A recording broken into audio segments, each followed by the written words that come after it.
I employed this technique back in 2019. Within 2 years, I had about $1.7 million, which is as crazy to me as it is to anyone listening who has not experienced that level of wealth. I now recognize that the reason I made that much money was to precisely show me that that ain't it.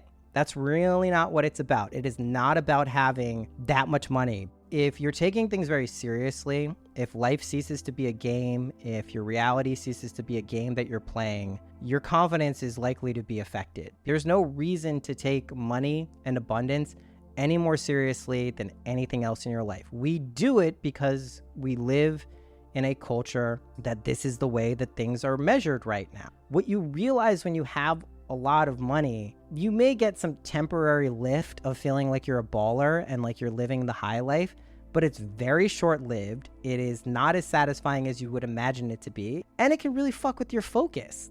Your imagination is God. That sense of I am, that consciousness that you have had with you since you can remember having it, is quite literally an aspect of the divine. Your consciousness, your state of mind, what you're bringing to experiences, how you feel, will carry over necessarily into the next perceived moment of time. So cultivating a state of mind that is balanced and free and loving is going to necessarily impact every aspect of your life.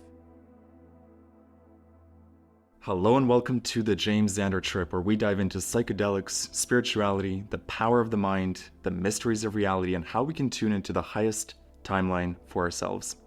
In today's episode, we're going to explore manifestation, reality creation, Neville Goddard, the fabric of space and time, and the true nature of reality. Join me today is a magician of the mind, consciousness explorer, badass manifester, and the host of the Synchronicity podcast. Noah Lampert, welcome to the show. Thanks for having me, man. Thank you, man, so much for coming on. I've been hugely inspired by your podcast and all the work you're doing around Neville. It's been such a blessing to find your work. Well, I'm glad to hear that. I want to start with your spiritual journey, and particularly the beginning of your spiritual journey. Was there a specific moment that you can recall where you felt like there was more to reality than meets the eye? When I was probably around 7 or 8, I was taking the bus to school, and I remember when I came home from school, it must have been in the first few days that I started doing that. I got off the bus and I started thinking about how everyone on the bus was going to have like a different experience for their day. Like they had a whole different experience. Where I get off the bus is where my consciousness leaves. I wasn't thinking consciousness. I was just thinking it through perspective and experience.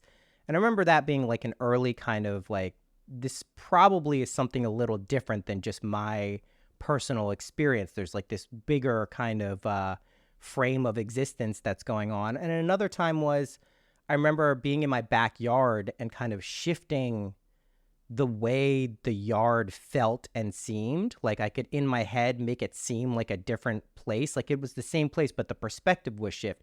And that always kind of tripped me out. And then I'd say the big one is my first year at college. Or no, it wasn't college. I was at the 5-week program at Berkeley College of Music, my eventual alma mater. And I took acid for the first time. And I took 3 tabs of this sunshine acid from San Francisco. I had read a ton about acid. I was well versed in what I thought it would be like or what the effects were. Obviously, it doesn't prepare you for when you're actually taking it, and that obviously blew my mind. I looked to that point as like that's probably when I started pulling my head out of my ass. Like up until that point, like I really was in my own head almost all of the time. Like I was aware that there's some outside kind of relationship to my internal world and external world, but I hadn't been shown just how kind of paramount that was. So that was probably like the first real time where I was like, okay, this is something completely different than what I thought it was. There's a broader spectrum of experience here. And then subsequently after that, I experienced a lot more with various psychedelics, and that continued to foster that impression. It's really cool because my first psychedelic experience was also LSD, and I remember it vividly because I felt like it was the first time, maybe outside of weed, where I felt like my consciousness was shifted. And I was still the same person, but I was looking at my life from a completely new perspective. And I found that so mind-blowing and so cool. And it led on this whole journey of exploration of mushrooms and DMT and ayahuasca, and almost like, wow, we can just shift frequencies and we can shift the TV channel, that we're looking at the same simulation, the same hologram, but interpreting completely different data. Totally. Your first LSD experience, what can you remember about it that blew your mind? It was really long. It was like 18 hours of like full on tripping. I think I took one and then we are like, oh, it's not working, and took another and then took another, all in the span of probably like 45 minutes. And, obviously it takes a little bit to kick in. And so it was a very powerful trip. I remember a bunch of things. I remember, there's at one point I was at a billiards table playing pool and like I couldn't not miss, like, and I was laughing in my head because I'm not like a great pool player. I can competently play, but I'm not running the table. And I was running the table and I just remember it being like, oh, this is so simple. Like, it's just angles. And like, I was seeing things in such a clear and lucid way where normally it didn't feel like that. And it definitely shifted my perspective. I remember like one of the scare tactics with propaganda with LSD, back in the day, I'm sure still today, is that it's going to make you a different person. It's going to change who you are in like some negative sense. And it does. And every experience, is like a slight adjustment on your journey through, 3D reality. But LSD probably just pings it a little bit different if you allow it to. I mean, you could fight the thing the whole way. Overall, it's a very pleasurable experience. I met my first girlfriend who happened to live 15 minutes away from where I lived, because we were both up in Boston, and that was pretty cool. And it was a crazy, overwhelming trip. I remember thinking it wouldn't end, and I called my dad and I was like, I think I'm like this forever. And like, he's like, you're not, like, go drink some orange juice. Like, you'll go to sleep and wake up. Cause I was like taking a shower and I was still tripping and I'm like, this is crazy. But yeah, I mean, it was, also at 15, I've thought about this more and more as I get older. I think it's okay to experiment with psychedelics when your mind is still developing, but there are probably some risks associated with that, because you're really starting at that age to like figure out your identity. And what LSD in particular, psilocybin, I would say, do a particularly effective job at is obliterating your sense of identity, really kind of like showing you that what you conceive of yourself to be is just like an opinion or a thought. It's not this actual hardened thing. So that has some effects as you're growing up and developing you need an identity in a lot of ways. It gets a bad rap because it's not maybe real in the truest sense, and people can relate to it, or over identify with it. But at the end of the day, you do want some semblance of an idea of who you are as you mature into, the beginning stages of adulthood. And so when you're blasting psychedelics every day, not every day, but like, every month, every few weeks, something like that, which I certainly was doing up until the age probably around like 20 something, 23, you're not really solidifying a sense of identity, and you move in the world a little bit differently. And I think, the chances of psychosis, which I've spoken about a bunch on the podcast, and kind of the relationship between synchronicities and psychedelics and psychosis, you can push yourself towards that edge. I think there's a reason that when you look at a lot of the clinical data on mental illness, or what's called mental illness, a lot of it shows up around the age of 18 or by the age of 18. And that makes sense to me, especially when you're kind of find yourself in a world seemingly with rules that you didn't implement or agree to implement in your mind. It can be a little bit tricky to navigate. Luckily, I've always been very blessed and had a lot of grace in the majority, if not all, of my psychedelic experiences and how to process them afterwards. The number of bad trips I can probably count. I don't even need a hand to do it, with like, at least dozens and dozens of experiences, if not hundreds. And so, It was a really like powerful kind of catalyst in my life to opening me up to other realms of existence and not just viewing them as like, oh, that's because I was on drugs or something. Like it felt like real, meaningful content and experiences in terms of like how the world works and, how you fit into this world. Yeah. Yeah, I can so relate to that. For me, it's been hugely influential in how I view the world. And it even ties into manifestation because on psychedelics, the inner landscape and the outer landscape kind of blur, and you Yeah. understand there is no distinction. It's all basically one big consciousness container where you're projecting your own thoughts, and they reflect so quickly on psychedelics that when you start reading books about manifestation or reality creation, it's almost like, well, duh. but Exactly. I Like I've experienced that. Exactly. Is there Exactly. anything you could recommend to anyone who wants to dive into psychedelics and maybe they're 20 years old and they don't know should they venture there or not? How would you recommend to someone to take precautions to avoid any psychosis or any sort of complications? Well, I would say the most important thing, especially when you're starting out, is making sure what you're taking is actually what you're taking. This has become a larger issue as time has gone on, because it's not like someone's going to be cutting your acid with fentanyl or anything. That's not what I'm saying. But like, there's a lot of research chemicals out there these days that are LSD analogs that you may think you're getting, but are easier to synthesize than actual LSD. So with LSD, at least, make sure it's from someone you trust. Make sure it's from someone who's, hopefully used or tested the product, or substance. That's probably the first rule, just because if you go and take a different chemical, which is fine, and it may have similar or very, very similar effects to LSD, it's not LSD. And then the second thing would be your dosage. Try to get some reliable measure of what you're actually taking, because those things will teach you like how much does what. And you're not going to get like the same effect each time, but like the difference between 350 micrograms of LSD and 100 micrograms of LSD is significant. And that's a very different experience. Like the first time I was probably on 350, other times, less than that. I don't think many times I've ventured past that point, because it's a very different experience. And depending on what you're looking for or hoping to experience, you'd want to know the quality and the measurement of what you're doing. And then after that, it's really just like you will get very familiar very quickly when you do psychedelics to the tried and true phrase set and setting, right? I mean, where you are, what you're doing, who you're with, what your intentions are, those things will shape the experience more than anything else. I marvel at people. And I used to go out, not like to party, but we'd venture outside of wherever we were doing, sometimes taking psychedelics, especially mushrooms, in nature, it's quite pleasurable. So it's not to say like stay in one spot, but where you feel secure and where you feel at home is very important.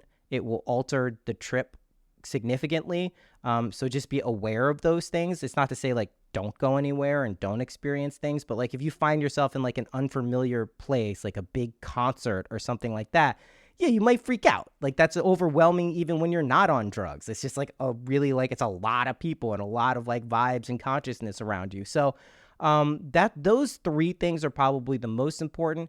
And then just like, try to figure out what you're getting out of the experience. Like what are you hoping to do there? It's not that you can always shape what the trip is going to be like, but you can look out for certain things and you can absolutely have an intention, but also don't be too attached to the idea that you're going to get the experience you want. I would say, especially with psilocybin, that's one to look out for. That'll show you some stuff and that'll get a little wonky on you pretty often. Whereas LSD, you have a little more subjective, I think, control over, I would say. Like it is a little more, you're using your thoughts to help create and generate the experience, where psilocybin always felt like to me, just like this is some other consciousness. It is going to merge with yours and you're going to just have to be open to what is being shown to you.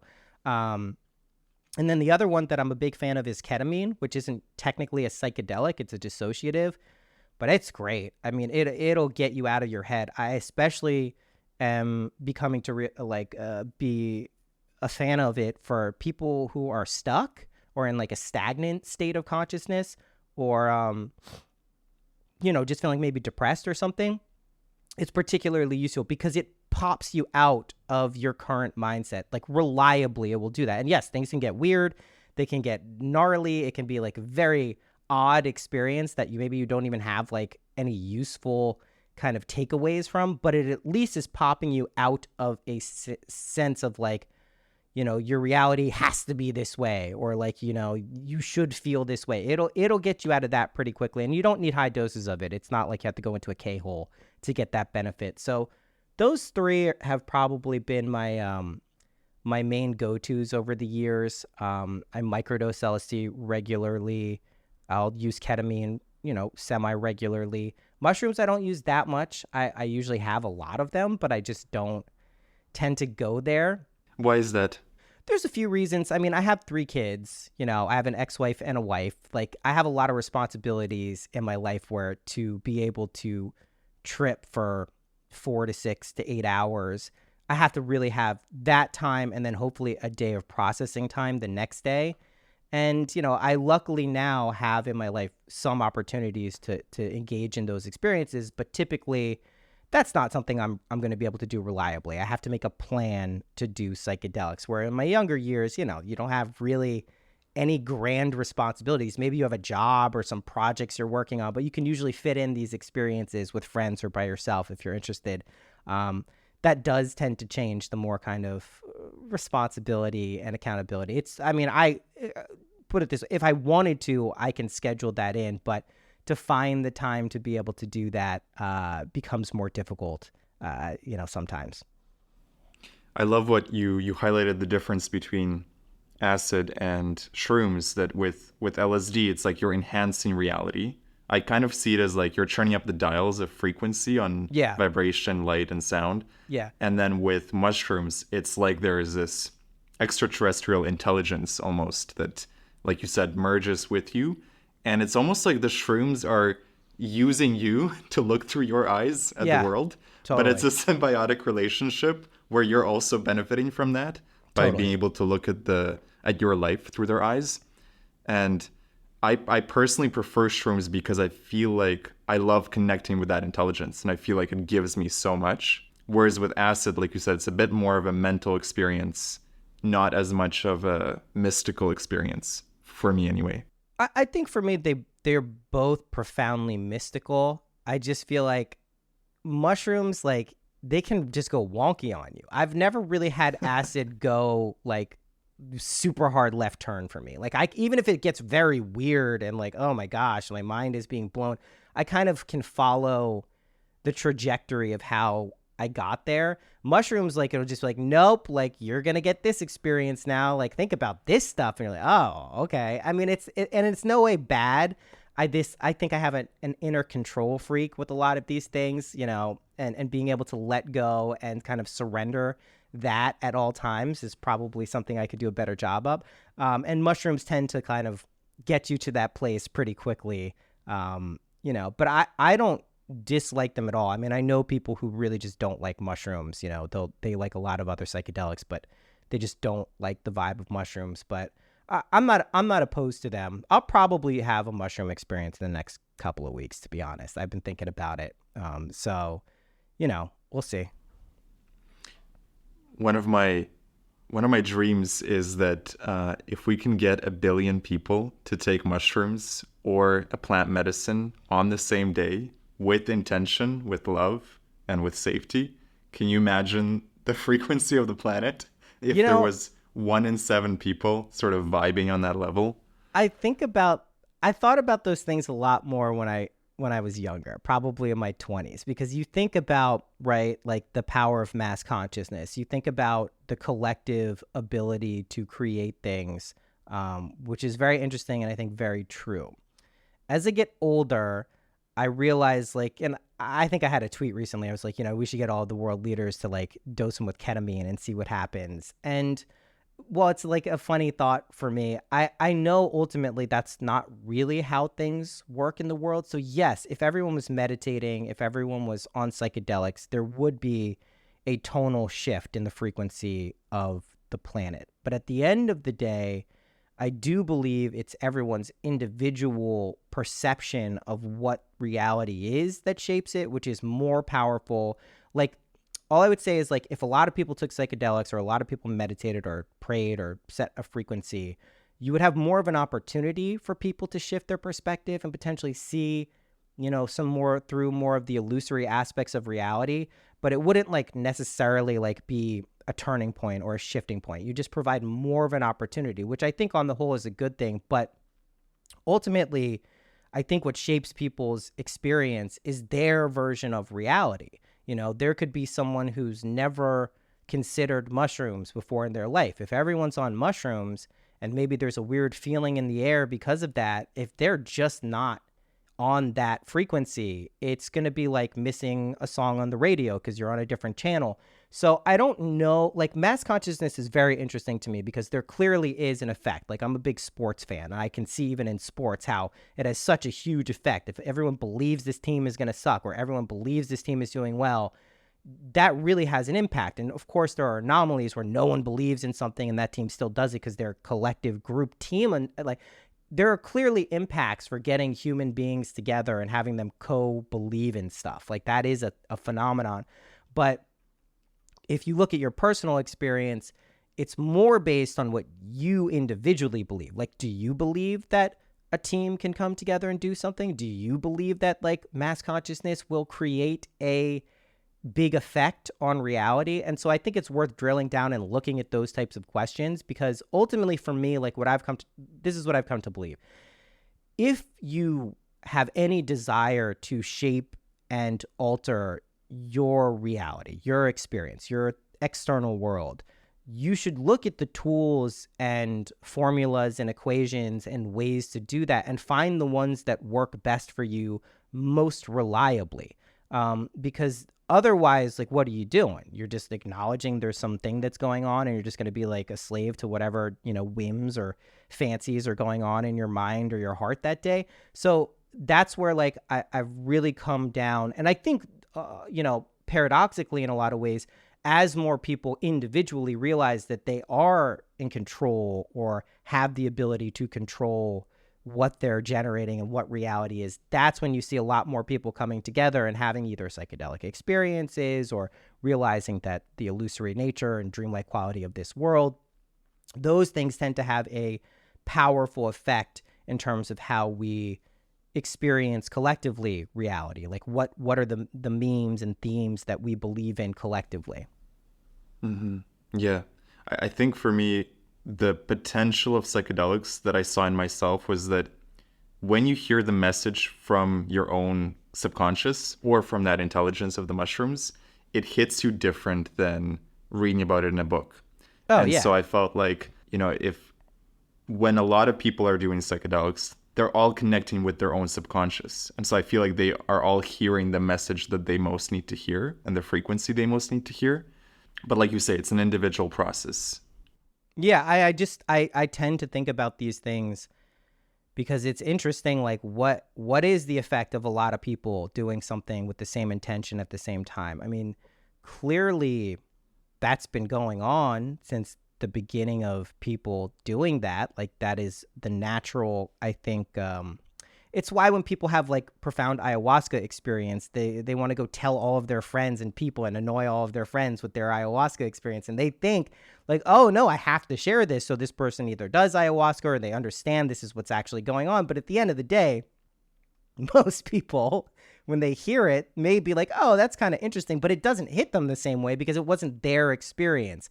And even if it moves them to go then take ayahuasca and they have an experience and they relay with the friend or person and saying, oh, yeah, you were right, it's like a different thing. It's like, I look at it like the person who heard that from their friend, if that was the thing that leads them to do something, that's the experience they needed. They needed to hear it from someone to be able to be like, oh, that's something I should be in. That's how they got it into their field of awareness. It just feels like a very personal and like, I really do believe we are each experiencing our own version of external reality. So even though we can say, oh yeah, here's James, here's Noah, here's, Biden, here's the United States, here's Russia, here's Ukraine. We can agree that these things objectively exist. We can go there, we can visit there, we can touch and feel these things. We're not seeing the same thing at all. It's very different and wildly different, even from people who you may think share very similar experiences. And I think that is being revealed more and more over the past few years specifically. I think COVID was a big, big, big catalyst for that. Not because people were locked down or movement was restricted, but because you would find people who seemingly, like, if you looked at statistics and data, are very similar, like have similar interests, have been, leaning politically the same direction, socially, whatever it is. But then, like, you'd find someone who would be like for the vaccine and someone who's like, I don't know about that. Or you like Trump was another one, like, oh, I hate Trump. Or it's like, oh, Trump's kind of funny. Like, this isn't as big. And you would see these massive divides where you would have assumed naturally that people were seeing the world the same way. So while it's kind of jarring a lot of the times to have to go through that process and come to terms with that, maybe your version of reality isn't the same as the person who's your friend or your family or someone you feel aligned with, it is helpful for recognizing that we're not experiencing the same place out there. The thoughts and feelings and, ideas that are manifesting in my reality are not the same as even someone who you're in a relationship with, who's like living with you. Like, it can be very, very different. And so that should show us that we probably are generating these realities for ourselves on some level. And then what are the tools? Like, how does that work? What can we do to alter and change kind of that if we desire to do that? If we're living our perfect life, go for it, keep it up. But if you are striving for something, if you do have desires that aren't negative things like that, some materialistic desire, whatever, who cares? Let your desires kind of show you what type of world you're experiencing, because it ultimately feels to me like we're weaving our way like through a reality tunnel, and we're stitching together all of these different frames, which we would say is our life or a day or a week or a year or whatever. And like, what do you want to use as your compass? What do you want your directing principle to be? For me, I know what that is. It's like, I know the feeling of joy, of ecstasy, of fulfillment, and I know that's not going to be my experience all of the time, but that's what's guiding me and altering my decisions.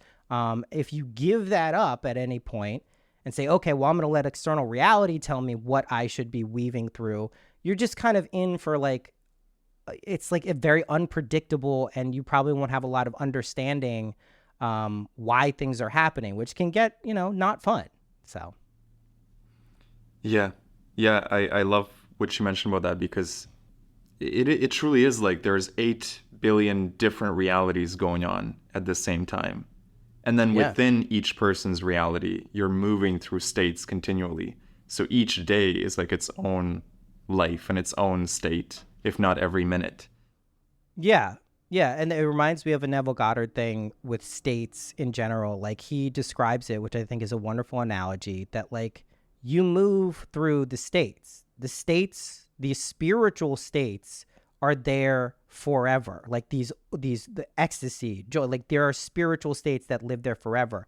We also create states, temporary states, but just because we don't experience those states anymore doesn't mean they don't exist. If you go to a city and you're no longer in the city, it doesn't mean the city doesn't exist. It's still there. You can pass through it at any point. Other people can pass through it, but you as a consciousness are constantly moving through various states. So how do you appropriate states? What do you do? That becomes, to me, the next logical question when we're dealing with that type of stuff. So yes, let's dive into that, because Neville has been such an important influence on my life. And you were one of the first people that really showed me how unique Neville was. I think it was the Imaginal Techniques episode. It also might have been the episode with you and Ramin Nazer, where you guys dove into that. And just hearing your stories about how you've used imagination and hearing you break it down really solidified for me that this is real. Like, this is real stuff. So I'm curious to ask you, like, when did you first discover Neville, and who brought Neville to your attention? And was there like a synchronicity that led you to him? Yeah, I heard about Neville through, I think, Mitch Horowitz, who has a tattoo of him on his arm. Mitch is a really cool guy. Um, I think he mentioned him in passing. It wasn't like a big thing, but he was just saying, like, there's this guy, he believes your imagination is God. And something about that phrase, which I had thought about and experienced in my life, made a lot of sense. And I was like, oh, okay, I'm going to go to SoulSeek, an old ancient peer-to-peer file sharing service, and download everything I can find about Neville Goddard. And there was a treasure trove of talks in varying degrees of quality. And I just started listening to these talks when I was mowing the lawn, when I was jogging. And the more he said, the more I was like, not only did it make sense, these are thoughts that I have had. Like, I remember there was a period of time, I made the mistake at the time of going and telling everyone this, where I was like, oh, I'm Jesus Christ. Like, I understand I'm Jesus Christ. I didn't think I'm Jesus Christ, like the guy you read about in books, but I just knew fully, this was mostly mushrooms and acid at the time where I was taking, where I was realizing this.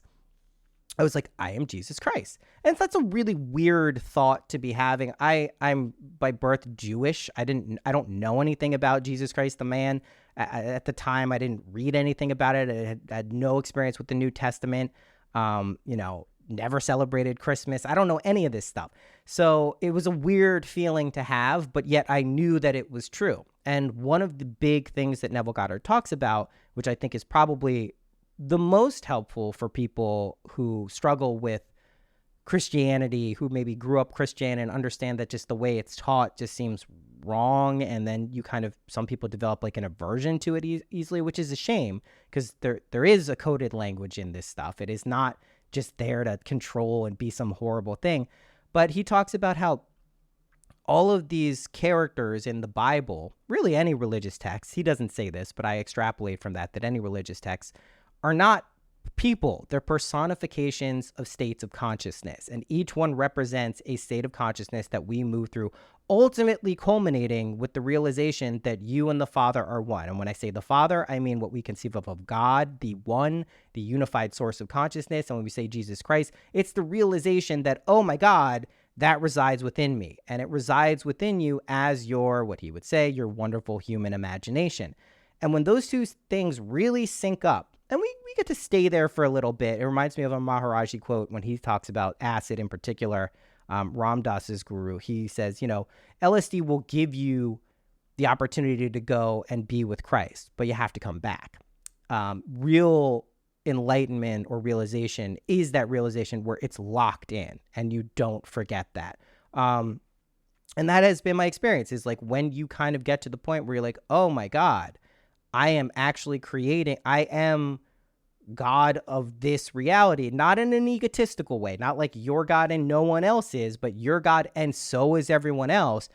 But when you realize that, you can then experiment with different techniques that Neville offers, ones you come up with yourself, whatever it will be, to see if that's true. That's also what really drew me to Neville Goddard. He's not just making this statement and saying, take my word for it, which to me is always a red flag.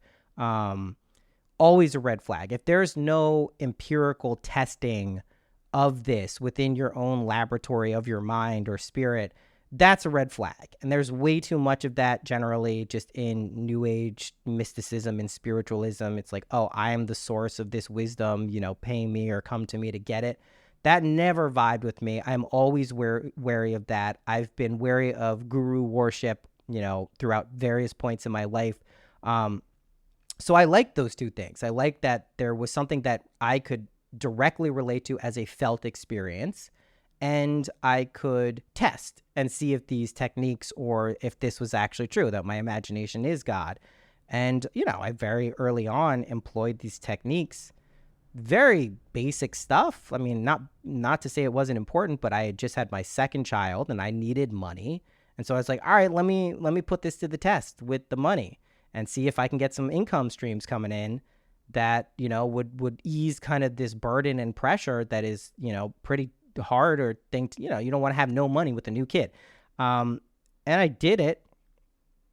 I want to say within a month. Like I remember specifically, I had a YouTube channel, And it just started going from making like $20 a day to $200 a day to like $400 a day to $500 a day. And I'm like, what the? And there was no change. You could literally, I'd done digital analytics up until that point a lot. So I was familiar with what to look for, what to see trends, where something came from.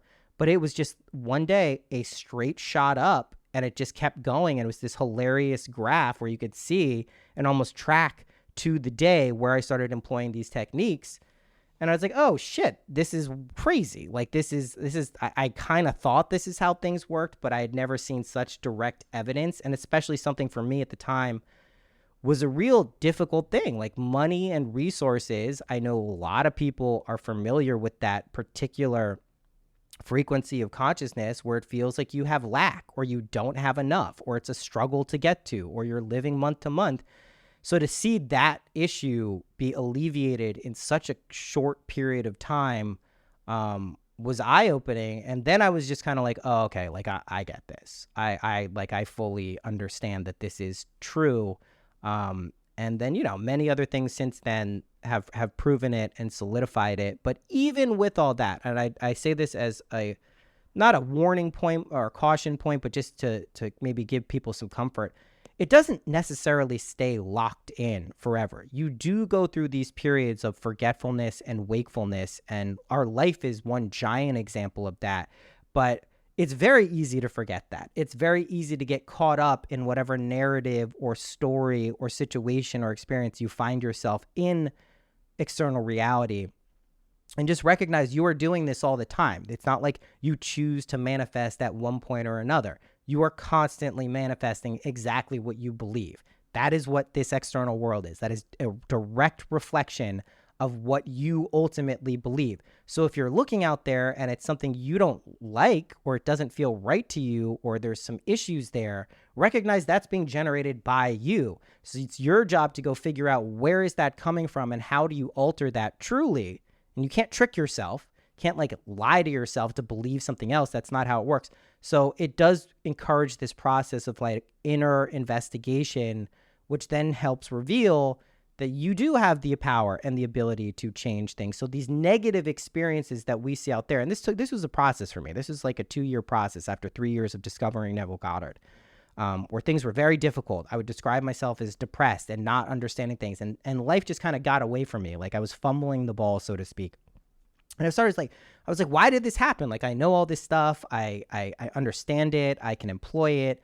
Why am I not doing it? What's the issue, and where did I fail? And that's obviously the wrong approach to look at these things from. What I realized is that you will get contrast experiences. If you only had a positive, enlightened, amazing view of reality, A, you probably wouldn't be here. That's not really what this place is. And B, how would you know what was good and what wasn't? That would just be a static state of kind of experience, and you wouldn't know that it's even so great. It would just become passé after a certain period of time. So we do give ourselves these kind of challenges and what I would call threshold guardians at various times, some more difficult to overcome than others, where we get that contrast. And we go, oh, I don't want this. I know I don't want this. So you can at least see like, oh, I do want that. I would like to move to that place. So if you can look at your problems and issues kind of as a contrast to what you would like to be experiencing, they have benefit. They have use. You don't have to chill there forever and kind of like stay stuck there, but you get to see that there is a functional aspect of that, much like fear-based, thinking, and that there is a functional reason why we're afraid of things. It's not just because we're making a mistake or we're stupid or something. They're showing us something that ultimately it's like as illusory as anything else, but if you make it a big deal in your head, you perpetuate the situation and it gets a little more sticky to get out of. So I've definitely been realizing that more and more, I'd say over the past like 6 months or so. Do you remember what was the scene or the technique you used when you were trying to manifest money and suddenly your YouTube income shut up? Yeah, I mean, I was doing it often and regularly. I think for that one, I was just remembering like ultimately the feeling of like, oh, it's fine. Like everything's fine. Like I have enough. And I remember at the time also not wanting to like get help from like any immediate source, like a family member. Like I didn't want like to be borrowing money from someone. I wanted it to be genuine income that was coming from my generation, like my sources of revenue. That was very important to me at that point too. And it just, I think, I don't remember what the exact scenes were. I was probably doing a bunch of different ones, but just really tapping into that feeling of being like, it's gonna work out. Like, don't, even if your bank account is showing you something that you don't really, it doesn't validate that, or you have debt or whatever, it's a transitory, illusory state. Like, you will be fine. Go look back at your life. You've always been fine, even when you thought you weren't. It has worked out. Even if things didn't go according to plan exactly the way you wanted, it does work out. And just relaxing into that and letting that kind of guide your decisions was the first kind of like real attempt I was using at that. And then at the same time, because you don't have to limit it to one thing, I also just was like, I want to be healthier. To me, I've realized, and this may not be the same for everyone, especially when it comes to health, because this has become a big part of my life, over the past year or so, is for me, the relationship between your physical well-being and your spiritual well-being and your mental well-being, like, that's not a joke. And I don't mean you have to be, have abs to be physically well. Everyone has their own sense of when they are well, their energy levels, their ability to function, how they feel in their body, how they feel in clothes, whatever it is.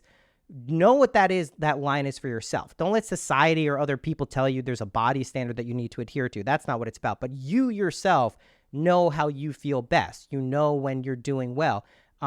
For me, I think I've baked that into my best manifestation states. So I've noticed that when I start exercising, when I start paying attention to the food I'm ingesting, when I'm more mindful of like my sleep patterns, that seems to make, for me in my life, the imaginal techniques and the manifestations and the realizations and the synchronicities increase quite a bit, right? And I've come to terms with that and kind of just accepted that, the best version of myself here probably has like a physical exercise routine, probably pays attention to the health of their body. And I don't think I fully grokked that this last time. Like, I could see it happening and it made sense to me because I was like getting in really good shape, and I was in really good shape when I was like really kicking ass. And it was just kind of like I noted that, but I didn't actually get that. For me, this is not necessarily for everyone.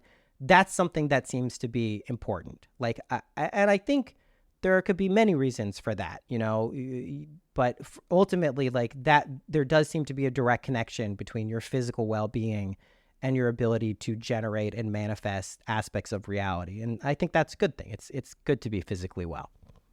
I think that's a really good point, because so often people think of manifestation as a mental thing. But when you include your physical well-being in it, and you say, well, my ideal version, the most successful version of myself, the happiest version of myself, would probably be kicking ass in terms of fitness.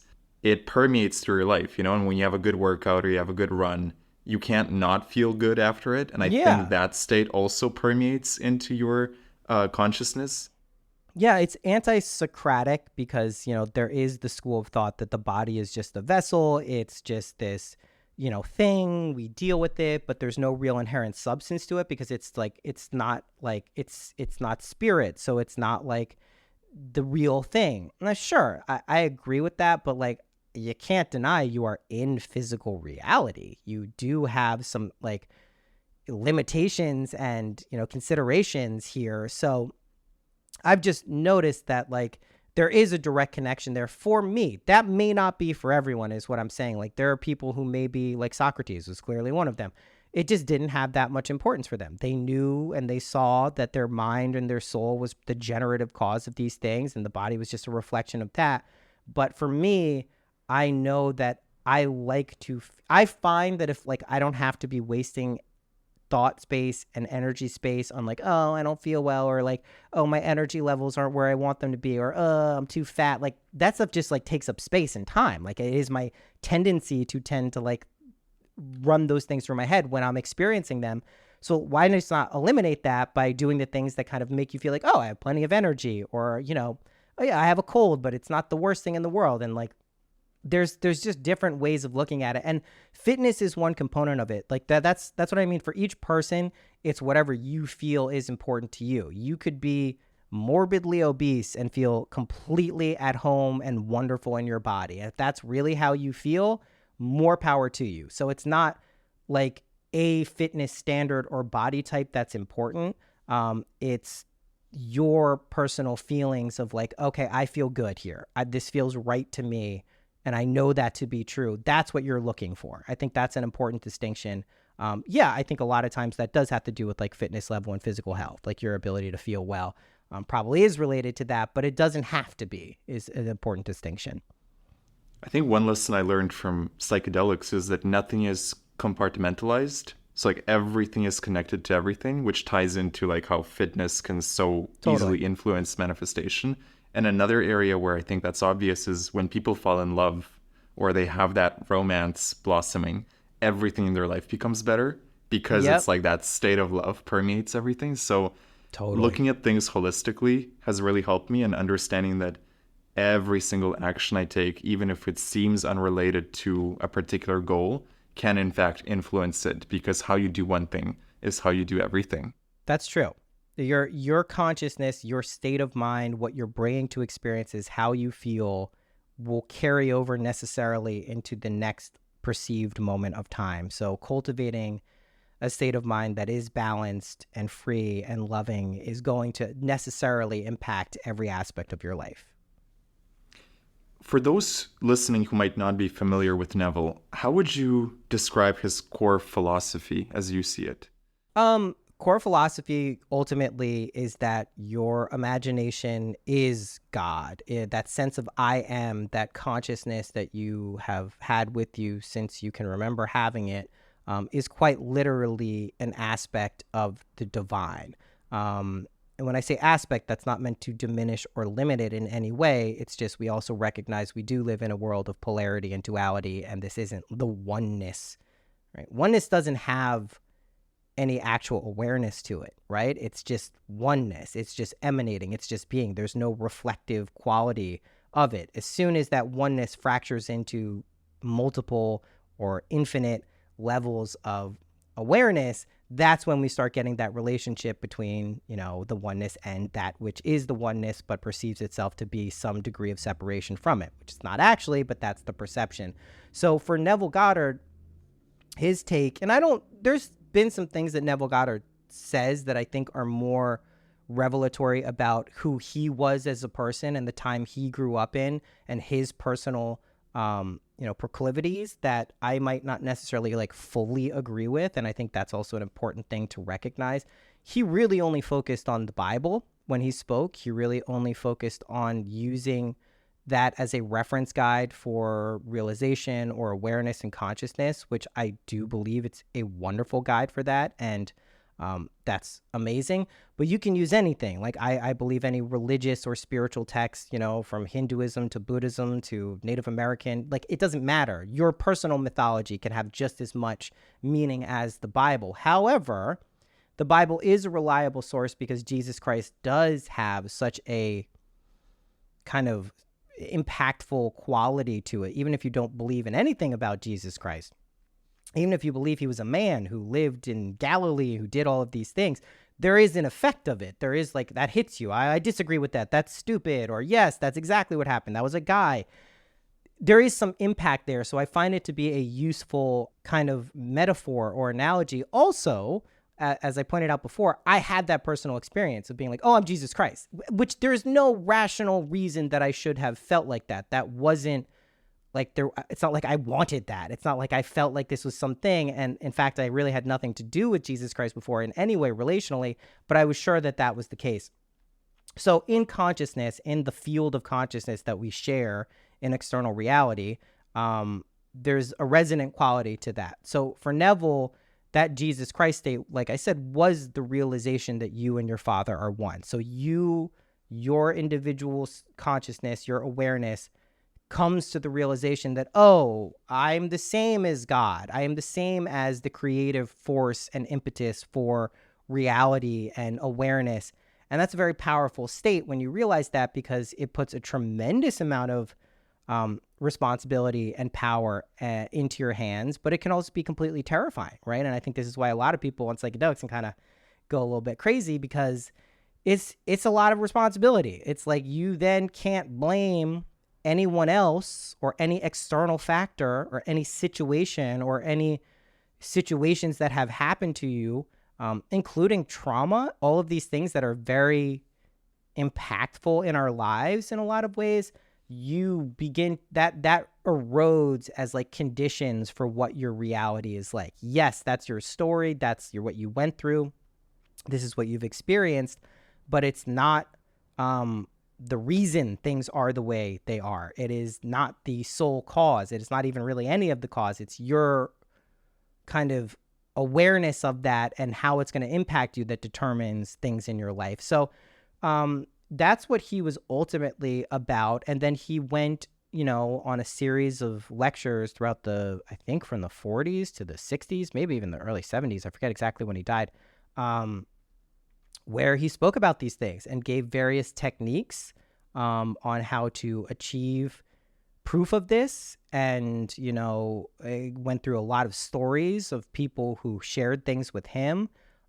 He was very interested in dreams and, analogies and different dimensions of reality that he had experienced himself. He had like 3 profound experiences that he went through that really kind of showed him what was going on. The first 2/3 of his career or life were more about what he would call the law, which is the operative workings of this kind of thing and like how to use it and how to implement it. And then towards the end, he started talking about the promise, and he got a lot less popular when he started talking about the promise because it's really far out there shit.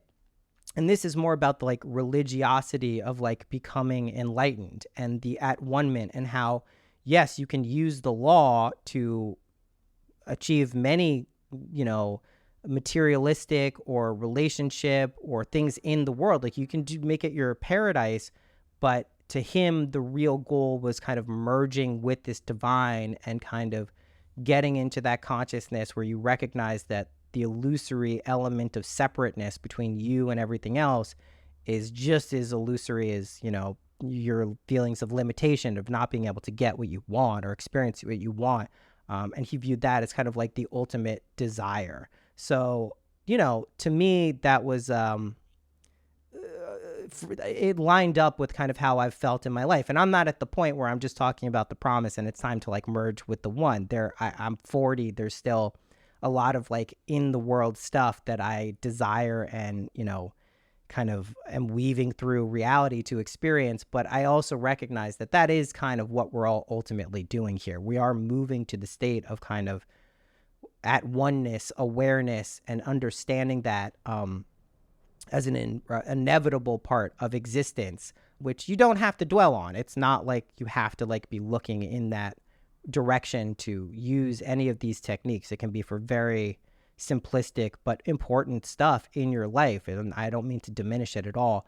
But, I think towards the end of people's lives, they start to think a little bit more about what comes next and, mortality and death and where that all fits in. So I think that was a natural progression for someone like him to kind of focus more on the mystical aspects of our consciousness and what this all means, rather than just like, what can you get out of life? What's it going to be for you? So. Do you find yourself resonating more with the promise sections the more that you live life, or do you still find yourself resonating more with the law part of the... I'd say it's like it's probably like 70-30 law to the promise. Like the promise is always there in my head, because like once you kind of like open up to that, like you recognize that's probably what this is. That's probably what this ultimately is about. But I think we are here as human beings for a reason. I don't think the whole reason of our life is to think about what happens after we live our lives. We're here, we're experiencing things. I think it's perfectly fine to have desires. They can be for things that maybe people are, think are stupid or not, like, materialism and money and, love and all these things can be looked down upon by like a spiritual aspirant, because it's like, oh, well, these are just traps. You hear this a lot in Eastern philosophy.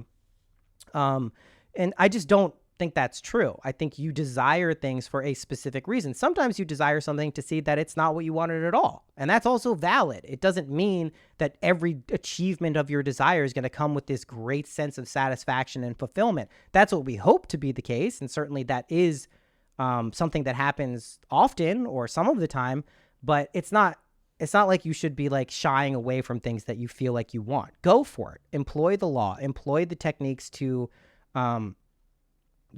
bring into your life and experience things in your life that you feel would be valuable and important for you. And whatever comes from that, just take it, integrate it, and understand that you will probably want something else right after that. These are not permanent states of realization. I don't think most people really desire or are here in this realm for that. Some are, but that's like, you probably aren't, like, is the truth. I would think most of the people who I reach aren't, right? Like, who I am coming across their fields of vision, like, and that's totally fine. That's like a good thing. That means you're doing something here.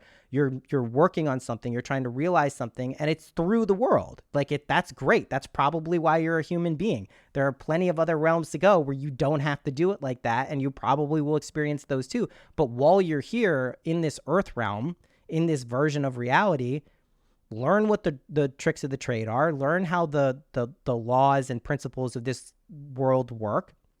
And then play around with them as best you can, use what you can to take a more active role in what you're creating here, rather than just reacting to the external reality. A lot of people's existence is like making a face in the mirror, like a weird, scary face, and then getting freaked out by the face in the mirror, and just doing that for a really long time. And you don't recognize, like, you're making the face. The mirror is just reflecting back to you what it is. So smile, love yourself, have a good time, and then watch reality reflect that back to you, more than just being like, everything's shitty. Like, it's so scary out here. Things are getting worse. Everything is bad. Look at all the horrible things in the world. You're telling yourself that story in a mirror, and then the mirror is reflecting it back. And far too many people, including myself at various times, react to what the mirror is showing you, forgetting that you're the person kind of generating that thing that's being reflected back at you. Yeah, it all starts with us, and it's so easy to forget that when some hurricane comes into your life and like pulls at your attention. But the key, I think, is to just keep stepping back in those times and centering yourself in something like God is imagination, or imagination is God, and centering yourself in a philosophy that can guide you in those tough times. Totally. What do you think is one technique that people can start using to test Neville's philosophy? Yeah, I mean, I think Neville has a really good one. I implemented one that I found is particularly useful. I think Neville's is the main one, which is you put yourself in a state akin to sleep, which is, when you're going to sleep. You don't have to be going to sleep, but you just put yourself in a restful, kind of peaceful state. Like, it's weird to think about, but you go to sleep every night by pretending you're going to go to sleep. That's what the process of sleep is. You go, all right, I'm going to do my best imitation of what sleep is. And that's all we're doing. We're just, every night we're pretending to go to sleep, and then we just go to sleep. That's what happens. I mean, sometimes you're so physically exhausted, you just pass out in a second, but there still has to be that awareness. Like, I'm going to do the thing where I go to sleep now. That is always embedded. So all you do is you catch that. That actually is such a good point.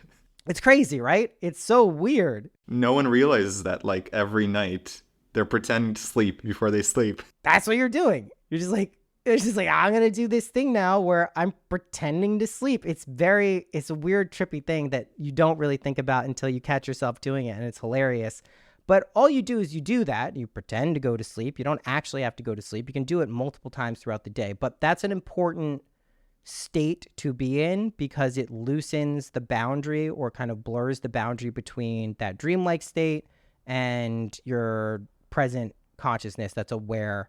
I think it's probably, like, if we looked at it like in physiological terms, it's moving from like alpha brain waves to like more of like the delta, right? You're trying to put yourself into a restful state where it's more easy to kind of suggest and just be impressionable by things.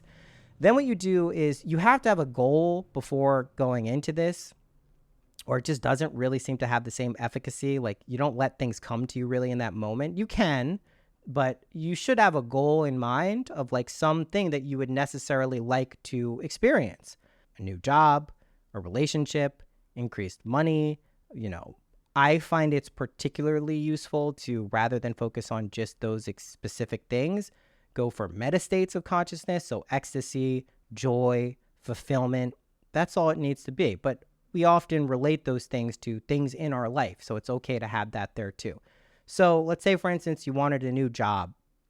You lack some career direction, but you don't know what it is you want to do even. You don't like it. You don't even know what job you want to move into. You just know whatever you're doing now ain't cutting it, or maybe you're unemployed, or maybe it's just, you don't have anything really going at the time.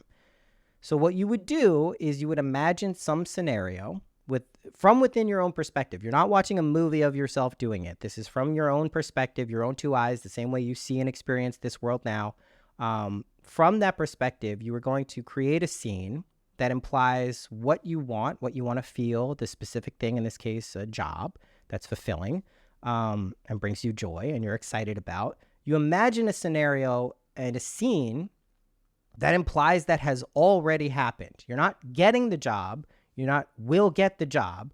You're not doing the job.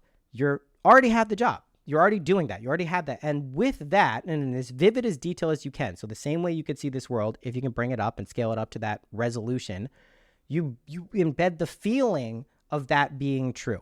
That the feeling of like, oh, I'm doing it. I did it. This is it. Like, this is the feeling of what it feels like that I had this thing that I wanted. And it's completely aligned with all of my excitement and curiosity and all of those things. And you really feel it. And the minute you feel that feeling and you're running through the scene, you can do it as many times as you want. You drop it and you let it go and you're done. And that's it. You can drift off to sleep. You can get up if you were just laying down or sitting down, and that's it. And then you just pay attention to how you react towards things that would maybe imply whether you really felt like you had that job or not. So if, your money's not there and, you get hit with a bill or something and, you react like, oh God, like, how am I going to pay this? This sucks. You probably didn't fully integrate that experience of having the job that is taking care of you, or you feel good about it. So you can use those as like little litmus tests of little like barometers of how that has sunk in. A lot of people don't let go of the seed, as Neville would refer to it as. They have this act, they have this desire, but they're just holding on to it. They're not letting it go. They're not letting it actually be true because they're perpetuating a state of consciousness that is at odds with that. They're letting their reality tell them that isn't there yet, so it won't come. And then everything, once you plan it, has its time of kind of realization, of awakening, of showing up in your life. So you have to be willing to accept some degree of patience, which is a very bad word for a lot of people who want instant manifestation on things, which is fine. That happens too. And that can happen, especially as you get more experience with this stuff being true and recognizing like once you catch that feeling or that mood, it's happening. Like, don't worry, it's happening. And that works 100% of the time. We are doing that all of the time. Like, that technique is just exercising, it's linking our what I would call our masculine and feminine minds together to create a child that is then birthed into this world. We're using the analytical, logical, directive quality of the masculine mind with the generative, intuitive, subconscious elements of the feminine mind. And when those two are in harmony and they're married together, that is what creates an experience or a realization or some situation or a relationship or whatever it is in our lives. So when you merge those and direct them with intention, that's when those things tend to happen. And then you can, reflect on that and be like, oh my gosh, like this is a real thing that has happened and is a wonderful kind of miracle in a lot of ways. Whereas if this stuff just kind of flows into your life and you didn't have that awareness that you did it, it may go unnoticed, or it may just be, oh, okay, well, of course that happened. The bridge of causality. It happened because A plus B equals C, rather than being like, no, it happened because this is like, there's this mystical component or energy of your awareness that can summon forth these things.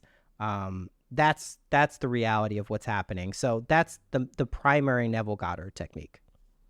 I love what you mentioned about litmus tests. Like when things come up in your life that show you the opposite of what you intend, how you react to those things is a key factor of whether you have planted the seed or not. Totally. So I think with money, it's such a tricky one for people because let's say they feel the feeling of abundance, they feel the relief of having more than enough.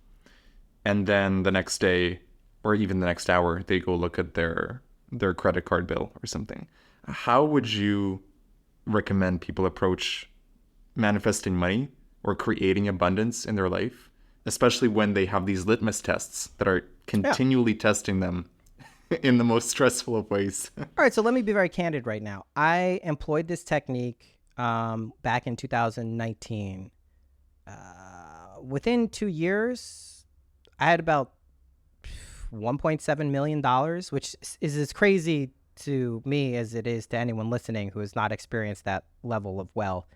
You learn a lot of things there, and you can do a lot of stuff, and it does buy that flexibility and freedom that a lot of people look for. I now recognize that the reason I made that much money was to precisely show me that ain't it. That's really not what it's about. It is not about having that much money, because it can very quickly lead to the feeling of wanting more, needing to ascend to higher and higher degrees of wealth, which is fine. You can be completely happy and awesome with any amount of money, right? It doesn't have to be. And I think I will likely experience that type of wealth again. But since then, now, technically, if I look at all of my things, I'm in six figures of debt. I don't have enough income and revenue to support my monthly expenses. I have 3 children, so it's not just me worrying about, So I have all of the reasons in the world to freak out. And I absolutely have spent plenty of time freaking out about those situations. But I have also experienced what has happened when I've been in similar situations and I really employed these techniques and allowed myself to feel like I don't have debt and that I do have streams of revenue coming in. And that's what it comes down to. What do you want to believe at that point? That this is it? This is the end? You fucked up. You're never going to make money again. It doesn't work like that. This is here's your wake up call, buddy. There are real things in the world that you can't get around. Do I want to really go down that road and kind of let that be what my life is? Or do I want to employ the techniques again and, see that they work and keep having these miraculous saved by grace situations that are inexplicable and other people react to them like, oh my God, I can't believe that happened, which is exactly what I did before and exactly what happened. And I find myself again in the same situation. I think money and abundance and resource stuff is so ingrained into the cultural aspects of the reality we find ourselves in that it's so easy to get kind of sucked into that. I had a lot of people, relatively speaking, that was probably what was reacted to the most negatively over all of the stuff I spoke about, because I know what it feels. That's what I'm trying to say. I know what it feels like to feel like you don't have enough. I know what it feels like when it feels like this is a situation that will not be fixed and you got no real chance of getting out of it. And you're have to file for bankruptcy, or you got to figure it out, or, beg family or friends for money, whatever it is. I don't come from a place of just being born with a silver spoon in my mouth and always having enough and not having to worry it. So when people hear that you can kind of manifest or create abundance and resources in your life, if they haven't experienced that, it can be very jarring. It's the same way that if you've been depressed for the majority of your life and someone's telling you, yeah, you can imagine yourself being really happy and fulfilled. They're like, fuck you. They're like, what are you talking about? That's not you're an asshole. You don't understand what it feels like. I think for myself, I put myself through these situations. I'm kind of done with this, I think. I think I've been through enough. But I put myself through these situations so I can understand that not everyone is going to be coming from a place of, yeah, this is clicking, this is great, I got it all the time. And I think that's important for someone who is talking about this stuff regularly, because otherwise you're missing. And you're probably missing people who probably need to hear it a lot. That it is important to know that when you're not doing well and your bank account and your credit card debt is rising and, taking out loans, whatever it is, it's important to know that you will be fine. You will get out of it. And you do have the innate ability to summon forth that experience, that you should be able to hear that and appreciate that and at least go and test it out. Because you will get those, you're not going to get those litmus tests. The reason you're experiencing a state of lack is because that's what you believe is going on right now. You go and you look at your credit card statement and that balance is going up. Like, that's real. That's showing you, see, look, that balance is going up. You got this much debt, but you don't. It's an idea that you have. Like, all of these things are just like weird abstractions anyway. Money is the biggest one. It's just what we agree, what value it has ultimately. That's why, things like cryptocurrency are, very, very powerful, because they show that this stuff is just value creation. It's not really inherently worth what it is printed on or what it's supposedly backed by. So I think more people will experience that. And, I hope people will. And again, you don't have to have the mansion. You don't have to have the sports car. If you want the mansion and the sports car and that's really what you desire and you can feel that in your heart, go for it. You're allowed to have that. And those people, hopefully, who have those things, have them and enjoy them. But I found when I had the most money in my life, I was closer to the bottom of my happiness and fulfillment level than at points where I pretty much was technically in debt, right? Like, I had credit card debt. So that showed me a lot about kind of resources and what we perceive. And like, everyone is susceptible to that. You may think of yourself as the most ascetic, enlightened person in the world. Oh, that stuff's so stupid. Why would anyone want sports cars or like massive fame or attention? Or there's nothing wrong with those things. That's totally fine. Those things exist because someone was excited enough and interested enough to create those things in the world. Like, a Lamborghini is a cool fucking thing. Do you need to have a Lamborghini? Is that going to really make you happy? Maybe. Probably not, but maybe. So it's worth going after those things. I'm not someone who thinks like we should just live a very simple life and, have a tree that you only eat from. And, that's fine. That's great. That's cool. Do that too. There's nothing wrong with that. But ultimately, do what you feel like you want and you will learn those things. I thought if I had close to $2 million, my life would be amazing. How could it not be amazing? How could it only... But it wasn't. I was doing so many things that really weren't aligned with, I lost my focus. I stopped doing the podcast. I stopped doing the Patreon. I stopped doing making music, and my life pretty much became like, how do I protect and grow this money? And what do you think happens when you start thinking like that? It doesn't really last because it's not something you're supposed to be doing. So I say this only from personal experience, not from hypothetical, like I've heard from some rich guy that money isn't the answer. I was a very rich guy at one point. I still am that. Like I said, I do fundamentally believe, because one of my favorite things I did when I had that money is I was just throwing it at my friends, $10,000 here, $5,000 here.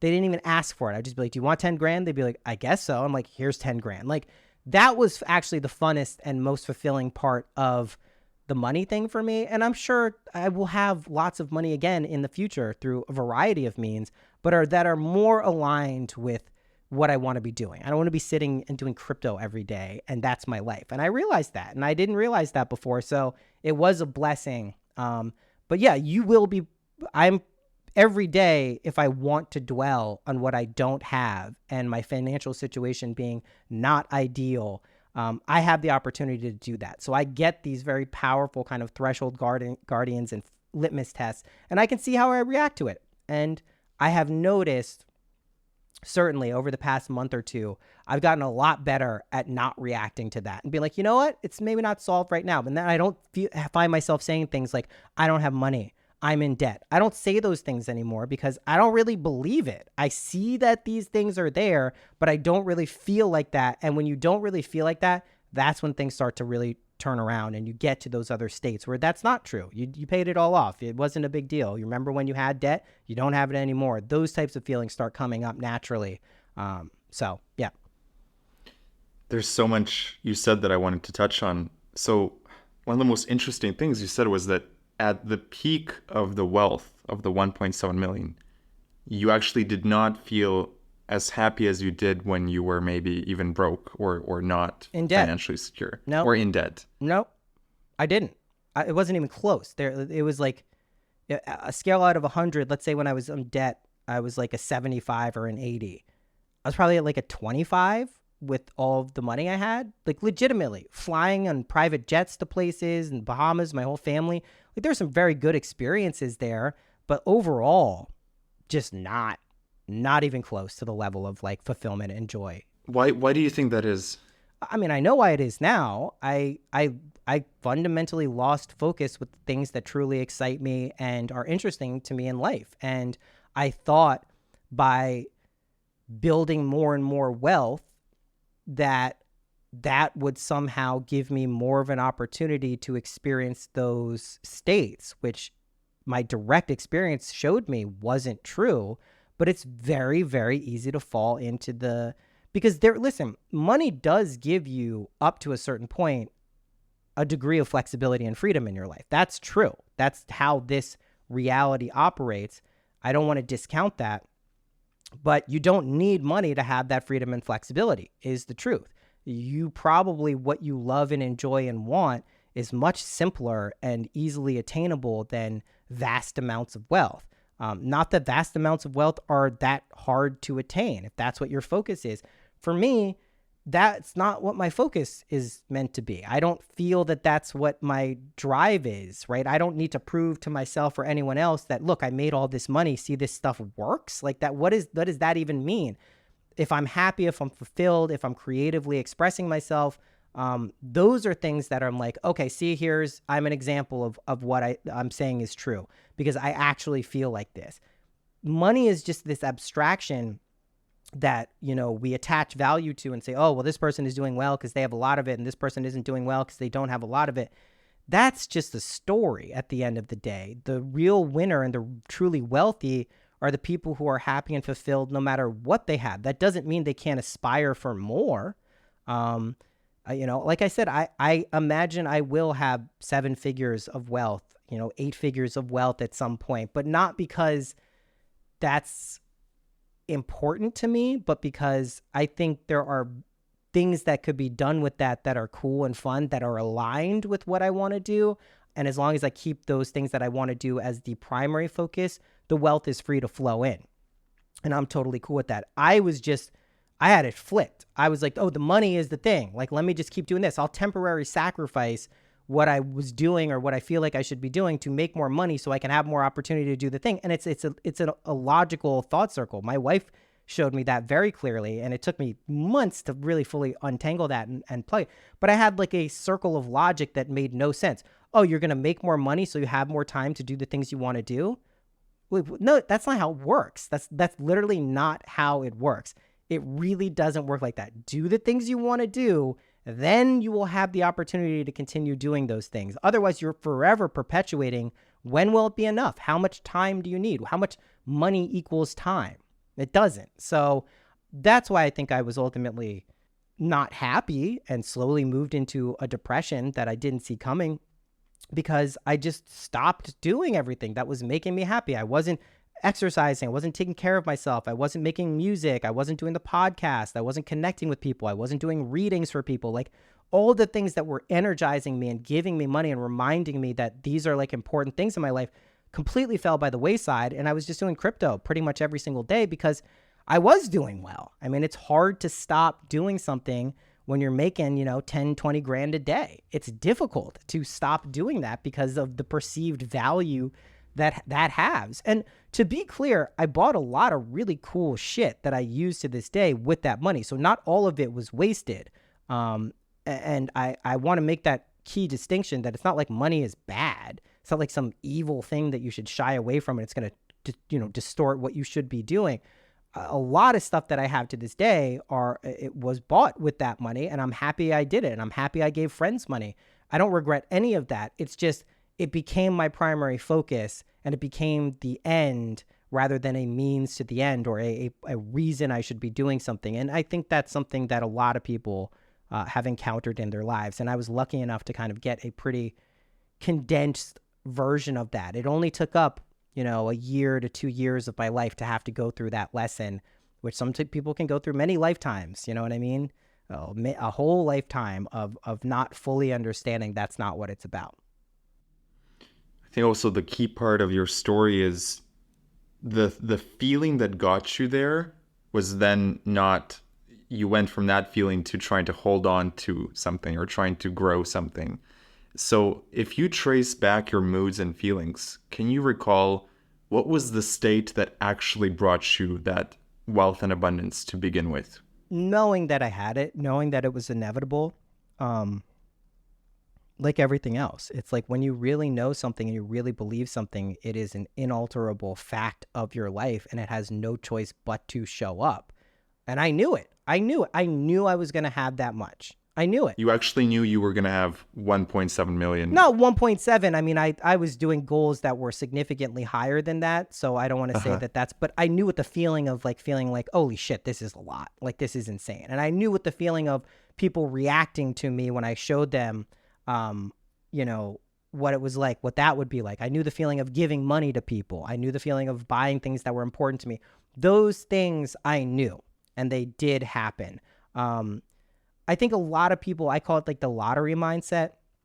I offer to imagine things for free for people on my website. And every once in a while, someone will be like, I want to win the lottery. Can you imagine me winning the lottery? And I say, yes, I do. But I kind of just recognize that a lot of the times, what does it matter if you win the lottery? What do you want to do with the money that you buy a lottery? You want to buy a house? You want to get a car? You want to imagine that stuff. Imagine the feelings of fulfillment that you have. Do you need to actually win the lottery? Do you need to have that money to get the feelings that you want? Probably not. Almost guaranteed you do not. If that's really your dream and that's the thing that would make you the most excited in the world, the actual fact of winning the lottery, not even the money that comes with it, just the fact of winning the lottery, then you're probably capable of winning the lottery. Otherwise, you're probably just not looking at it in an objective, clear way. Like if people are like, well, I want a lot of money so I can live in a nice house. Why don't you just imagine yourself living in a nice house? Does it matter if this house was just given to you by like a benefactor? Who gives a shit? If you have the house, you don't have a mortgage on it, you just like, why would it matter that you had to go and buy that house? You had to go and you're just putting an extra step in between, which is not really what you need to do. If it's important that that's the way you do it for some reason and you're aware of what that is, by all means, go for it. Imagine that is the feeling. But money is just an energy that allows you to experience things in this world. It's not like something that most people really care about. It really isn't. If I said you could have everything you wanted if you snapped your fingers, you didn't have to use money for any of it, or you could have a shitload of money and you could get in there and buy those things. Who's not choosing snapping your fingers? Snapping your fingers is a much more effective and better way of doing it. You need the money to do it. It's just like, it's like a stupid step in between, but people just don't see that because that is how we get things. Typically, that is how things are acquired. So we've put this extra step in between, which doesn't necessarily need to be there. You know, I can relate to your story so much because I actually went through something very similar. I had a business, made a ton of money, and my focus turned to how do I hold on to this money? Yeah. How do I make sure I don't lose it? And of course, within a year, I ended up losing all of it. Of course. And it was traumatic because there's grief involved when you lose money. Like people don't realize, like, you know, people think grief is something that's maybe like for the death of someone, but there is a loss, a sense of like, I had this opportunity and I wasted it, or I had this power or this flexibility, as you called it, and now I don't. And something you mentioned was like losing touch with the things that actually make you feel alive. I think that's such a key point because if I had gotten in touch with my heart in that moment before it all came crashing down, I probably could have saved myself that grief. Maybe not, man. That's where you realize like sometimes you just got to go through the shit to really get the lesson. And I think a lot of times we fight against that because it's not what we want. And we just feel like life should be this trajectory of like upward realizations and no troughs. That's not really what this place is. I think the trick is to appreciate the loss and the grief and these feelings that we would maybe put on the more negative side of experiences. Just because this is a world of death. This is a world of change and temporality. for sure. If we know anything, that is what this place is that we are experiencing right now. And there's a reason for that. And I think a lot of times we try to escape feelings or not have to go through situations that show us that, because who would want to feel that? If you had the choice in your choice A or B, fulfillment or grief, people aren't gravitating towards grief, yet we do experience grief, right? I mean, there is a lack in sadness. And even if you recognize that this world is more like a dream than something we should be taking seriously, if someone who you care about dies, when your parents die, or a friend dies, it's normal and a natural thing to experience grief and sadness. You don't have to dwell in those states forever. You don't have to let it consume you. And depending on your conception and relationships, that can be a modifiable experience. But we do get lessons out of those as well. We do get very profound. So yeah, like if I think back, I could be like, you know what, if only I had done this differently. But I think one of the things I've realized, and it's why I've been able to do pretty well with crypto over the years. And I don't lament loss financially probably as much as other people. When I'm having a difficult financial period, I wish I had that money. Of course, I'm not an idiot, but I get over those things pretty quickly. Like I recognize easy come, easy go. But there is still, of course, grief associated with it. But to think that you maybe could have done something differently to prevent that, or if only you had been aware that, you didn't have to cling so tightly and it wouldn't have slipped through your fingers. I don't really know that that's how things are meant to be. As long as the realization there is that you could have done something differently. So if the situation comes up again, you'll be more prepared. That's what you needed to learn. And you probably wouldn't have learned that if you didn't go through that experience. How would you have learned it? You just naturally would have done it and been great at doing it from the beginning? Probably not, because that wasn't your natural tendency to begin with. So that's like why bad things happen. And I know that's like a tough pill to swallow for people, because we think like once we're amazing manifestors, and I had to grapple with this shit. I'm out there as the imagination guy on the podcast. And then when I go through a period of time where I don't really desire this experience, what do I do? What do I say? Well, I had it wrong, guys. I guess you can't imagine everything. Do I believe that? No, I don't. So I have to say to myself, well, why did I go through this experience? For me, I recognize I had to get more familiar with kind of the shadow aspects of reality and myself that are useful. They're not there because they're bad. They're there because they show you lessons in a different way. And at least as providing a contrast for how we would like things to go, they're incredibly useful. Like you now know, if and when you have money flowing to you in that degree and capacity, however it's coming, you don't have to hold it so tightly. You can be much looser about it and recognize that, I have a dream for where I'd like this to go. And as long as I'm honoring what I am truly excited about, then this is positive in my life and it doesn't have to go away. And the overcoming of that pattern is also very powerful for people, because the issues that seem the biggest in our lives are the ones we tend to run through over and over again. And when you finally do get to the point where you overcome that, and we've all done this in various aspects of our life, we've had issues in our lives that we have overcome, and they are no longer issues in our lives. But if we do find we're playing things over and over again, there's probably a reason we're doing that. And the overcoming of that is probably the main thing. And I know in my life, there have been so many cycles of extreme abundance to extreme lack that like I've run this pattern enough to know like, okay, I think I get it. Like, I think I get what this is going on. And I think I've gotten enough that I don't have to run through this. But if I do find myself running it again, I'll be like, okay, I get it. Like, this is just that pattern. It's not something to freak out about. It's not like I have to believe now that I'm going to be perma poor and, my family's going to be fucked because I can't provide for them is like a, you know what I mean? It's like, you don't have to go through it as so seriously, even if the pattern replays itself. But the overcoming of the pattern often is why we go through these situations over and over again. I love what you said, that it prepares you in a sense, because if I attain that amount or a similar amount again, I'm so much more prepared to deal with that now. Totally. Than back then. I just didn't know what I was doing. I didn't know how to handle that amount. And I guess, yeah, you're 100% right. I can look at it as a huge positive, because there may not have been any other way to really teach me, hey, this is how you deal with a great influx of wealth. Probably not. Probably not. It's just how it works, unfortunately, sometimes. And now I totally get it why people who win lotteries, why so many of them lose it so quickly, because people don't realize like it's a lot to deal with, and it really kind of fucks up your mindset for a little bit unless you know what you were talking about and you understand to stay in touch with your heart. Yeah. And one thing though that I notice also is it can affect your confidence when you lose a huge sum of money.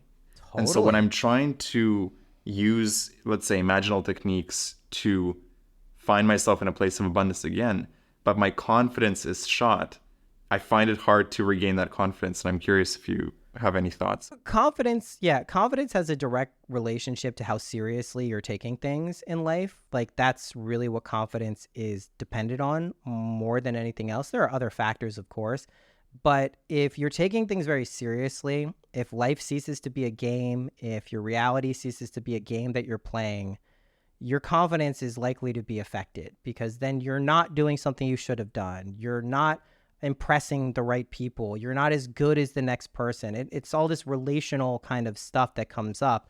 And so it means you're probably just taking it too seriously. There's no reason to take money and abundance any more seriously than anything else in your life. We do it because we live in a culture that this is the way that things are measured right now. You know, how much money you have, your ability to travel places, your ability to buy things, your ability to stay in nice places. All these things are kind of how we measure whether someone is playing the game well. What you realize when you have a lot of money is like, you may get some temporary lift of feeling like you're a baller and like you're living the high life, but it's very short-lived. It is not as satisfying as you would imagine it to be. Even if it's satisfying, even if it's very satisfying, it doesn't last as long as you think. And it can really fuck with your focus. Like that's what happens, is like it becomes about something else, whereas like a lot of people don't see it like this, but working a 9-to-5, having a job that you go to can instill you with a sense of purpose and kind of confidence that you don't even recognize it is. And that could be enough for a lot of people. So if you're someone, there's nothing wrong with working a 9-to-5. There's nothing wrong with even working a job that maybe isn't the best, most interesting thing in the world to you. If it's fulfilling some aspect of your being that gives you a sense of purpose and fulfillment, it's doing what it's supposed to do. Remember, at any point, you don't have to do that thing. That's up to you. But your confidence levels will be affected by your feeling of whether you're succeeding or doing a good job. No one typically feels like when they lose a lot of money that they've done a good job. It's just like, that's not how it's like when you lose a game that you're playing, it's like, oh, I did so good. Like that's not. So it makes sense that you would lose confidence if you lost something, right? And that's natural. All I can say is, from my personal experience, having made a lot of money and lost a lot of money more than a few times in my life, just don't dwell on the loss so much. It's like, it's fine. You easy come, easy go. Just as easily as it came in, even if it was a lot of hard work, it will come back that same way. Will come back in an easier fashion if you allow it to be that. But we perpetuate situations sometimes in one of two ways. One, or probably more than that, but at least two ways. One is you feel like you don't have it, right? You feel like you don't have the thing. You don't have it. You want it, you don't have it. The other way is feeling like you will get the thing. And this is a tricky one because people think, well, oh, if I feel like I will get the thing, then clearly the thing should show up. No, will get the thing is different than having the thing. Having the thing, that's why in the imaginal act, you have the thing. It has already been fulfilled. That is a different feeling than I will get this. It's like the Yoda thing. There is no try, there's do. You don't try to do the thing, you do the thing. That's very important because oftentimes we'll be like, I'm getting this thing. I'm going to get these things. I'm going to employ these techniques. That this will be coming. All you're doing is perpetuating the situation of not having the thing, because if you will get it, you definitely don't have it. So get to the point where you feel like you do have it, even if there is not evidence of it there. Surely there will be evidence that begins to show you that something has shifted internally, that the thing you have is showing up. It may take a little bit for you to fully get that and understand that and appreciate it, but you will notice subtle things at first and then overt things that kind of go and show you that that's true. So yeah, I mean, that's a big distinction between like lack mentality is thinking that you will get the thing is very different than feeling like you have the thing. Mm-hmm. It's what Neville calls loyalty to the unseen reality. So when you exactly feel like you have it, but it's not, but you don't see it in your reality, to continue with that feeling. That's what he calls faith. Faith. Yeah, that's what he calls faith. He calls faith that, and prayer is imagination plus faith, right? So it's using your ability to imagine things with the loyalty to that unseen imagined thing. That's what prayer is. That's what praying is. We think of like, oh, please let me have this. Like, please give me this, or please, let this person be well. No, that's not it. That's the category of wanting or wishing or hoping something happens. That's completely ineffective. It does not work. Faith, loyalty to the unseen thing, plus imagining the unseen thing, that's prayer. That's how you pray. For you personally, are you imagining currently that you have plenty of money or plenty of I know abundance? that I do. I've gotten to the point where I know that I do. And I would say this has been something that's been in the past couple of weeks where I've really felt like that. And since then, it's not like droves of money are flying into me. But what I have noticed is my motivation, my curiosity, my energy levels have all shot through the fucking roof. And all of a sudden, again, I see opportunities, I see potentialities, I see ways of things coming up. Whereas before it just felt like a hopeless situation. Like, I don't know, I'm fucked. And so those things lead me to believe that like, yeah, it's fine. It's going to be fine. It's going to work out. Even if I have to go through some other, trials and tribulations in this realm, like it's all good. Like I know that it's good. And I can react now when I don't want to not open up the credit card statements. I don't want to not open up my bank accounts. Like that's a really easy one to see. Like when you're avoiding looking at like how much you don't have, you're probably not believing it. But when you really are just like, you know what, let me pay my bills. Let me get my shit done. It's fine. Even if I don't. And also, this is counterintuitive. Sometimes I feel silly when I'm doing it. I don't limit what I buy. I may become more prudent and aware that like, do I actually need this thing? Like, is this something I really want? Which is a good thing to do anyway. Even if you have the ability to buy everything you want, it's still good to be prudent. It's not a bad way of engaging with reality. But I don't say, oh, I don't have the money to buy this. I can't afford this, especially when it comes to food. I think it's really important. I know inflation is crazy right now, everywhere in the world.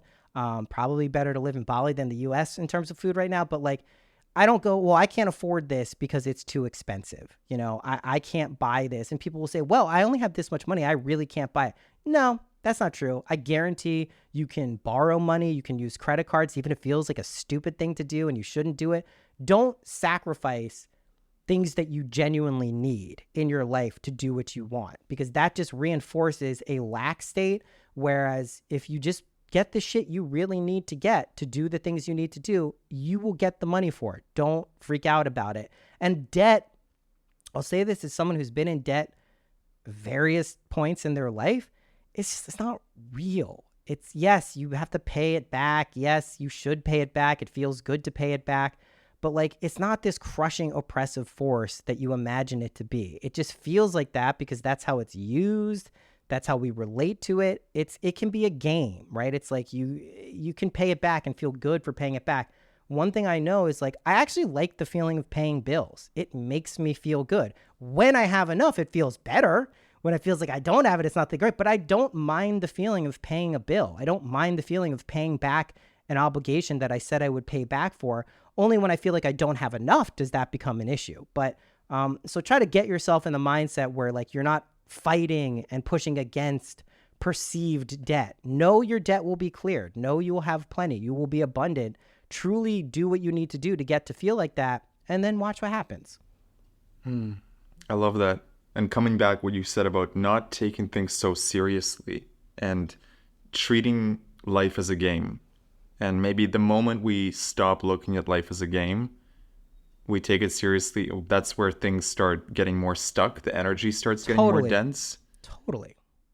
Totally. We're meant to have fun and like live in lightness and levity more often than not. You're not going to get that all the time, Life can be heavy, it can be serious, it can be sad, but more often than not, you're meant to like, your true nature is free and flexible and joyous. Like ultimately, I do think unconditional love is what supports the creation of everything. That's our true state. And so that's what you're meant to be doing most of the time. But I understand why we don't do that some of the time. It's totally acceptable too. Is there an affirmation or a scene that you could recommend for anyone who wants to generate more money in their life? I mean, just imagine the feeling of having what you need, right? If that is a car or a house or, you know, a number on your screen that's a bank account, that it's a feeling that is supposed to be generated from that. I like to use for myself my friends and my family. So being able to see their reactions to me doing well and having enough, or, you know, those tend to be the things that work, because those are experiences I would get if these things are happening. And then the feeling that instills in me, I've experienced it before. So if you have a point in your life where you had it, go back to what did that feel like? And then just apply that into some future state, and that works. So it's going to look different for everyone, but whatever gets you to the point of that feeling is the scene you should run through a few of them. It's fine. There's no limit. So you have to nail it on your first time. There's no limit. I love that. Just focusing on the feeling, and also what you mentioned, I think Neville calls it the eavesdropping technique. So you imagine you're hearing your friends or your family notice something about the new you. Totally. And it's crazy how in some ways it's more effective than you just imagining yourself achieving something. It's more effective to almost look at it through other people's eyes. Yeah. And the converse is true. You can imagine things for other people within your field of awareness, and that also works. You can pray for them just as you can pray for yourself. And there's amazing power and functionality for doing that, right? I mean, like who wouldn't want to make the world and environment and social circles and family circles they live in to be as harmonious as possible. So don't just limit this to yourself. You can absolutely use it for the well-being. Imagine, you know, the person who's destitute right now doing well. That comes back to you, by the way. If a gift also isn't accepted by someone you're imagining something for, it comes back to you. It's reflected back to you. That also goes for judgments and condemnations too. So if you're noticing you're judging someone, oh, this person's an idiot, or this person's stupid, or this person's poor, or that'll come back to you too if they don't accept it, right? If that person is just, that's not their vibe, it's not their frequency, that's going to come back to you. You ultimately only condemn and judge yourself. So just be aware that those little things that maybe don't seem so important, or, you know, this person who is objectively a piece of shit, maybe not. Maybe that'll come back and bounce on you, because that's not exactly what's going on there. They're just kind of this avatar of what a piece of shit is, and they're not actually a piece of shit. They just appear to be, and that comes and bounces back on you. Yeah, I guess one way to call that is karma, right? It's like this constant flow of what you put out, you get back. Totally. One of the things I asked you before our podcast was, what is your greatest accomplishment? And you wrote, my 3 sons. And I thought that was so sweet. Yeah, you realize when you have kids, hopefully, that it's pretty miraculous. It'll teach you more about yourself, you know, than anything can. I mean, it's just, it's a very psychedelic experience to have children. It's trippy. Can you expand on that? How is it psychedelic? Well, in the same way that you just don't know what psychedelics are like before you do them, you cannot know what it's like having children and the feelings and depth of emotion that come from that without having children. It's maybe not like that for everyone, but for me, it certainly is. You learn a lot about yourself. You learn a lot about your parents. You learn a lot about just the cycle of life. And you also get to see individuals grow up and like become people and like have moods and ways of being at a very early age before they're even grown-ups at all. So, you know, it's a very big blessing in my life. It's not always easy. Every parent knows that. It's not like, it's one of those things in life that really is a huge highlight of how something can be both amazing and like horrible sometimes in the same way. And like, it's good to see that is a component of reality. It's not that it's just amazing. No, any parent who says, oh, it's just amazing. Oh, everything about having kids is the best. No, it's not. It's fucking hard sometimes. It's fucking annoying sometimes. It's limiting sometimes. But overall, I mean, it's a very great experience. And so being able to see that both of those things are kind of embedded in each other, it's like a very powerful kind of experience, much like psychedelics, where like it's not always a fun time. It can be challenging, but you do get so much out of it that it just teaches you a lot. Plus my kids are like, they're awesome. Like they're really cool kids. So it's like very enjoyable to be around them and like help provide for them and like teach them things. So yeah, I mean, I would say that's easily the best thing I've done in my life to date. Wow, beautifully put. And what do you think was the most surprising thing for you of becoming a dad? I think surprising is, I mean, that's a good question. I mean, everything, like you just don't know how you're going to feel with kids. You don't know how just quickly you will immediately develop an emotional attachment to, like, you don't do that in life. Like you don't meet someone and like immediately love that person with all of your heart right in that instant. It's not a thing. Even if you love it for a sight, like there is going to be a getting to know each other phase and an expansion. But as soon as you have a kid, you love that kid. Like you would do anything for that kid. You know, if anything happens to that kid, it feels like a part of you is being ripped out. And so that's probably was the most surprising, is how quickly that happens. You know, and I understand for some women there's postpartum and they don't develop that connection right away. But for me as a father, each time a child has been born, it's been immediate. And two of my children were born with, you know, slight medical complications at birth, not something congenital or anything.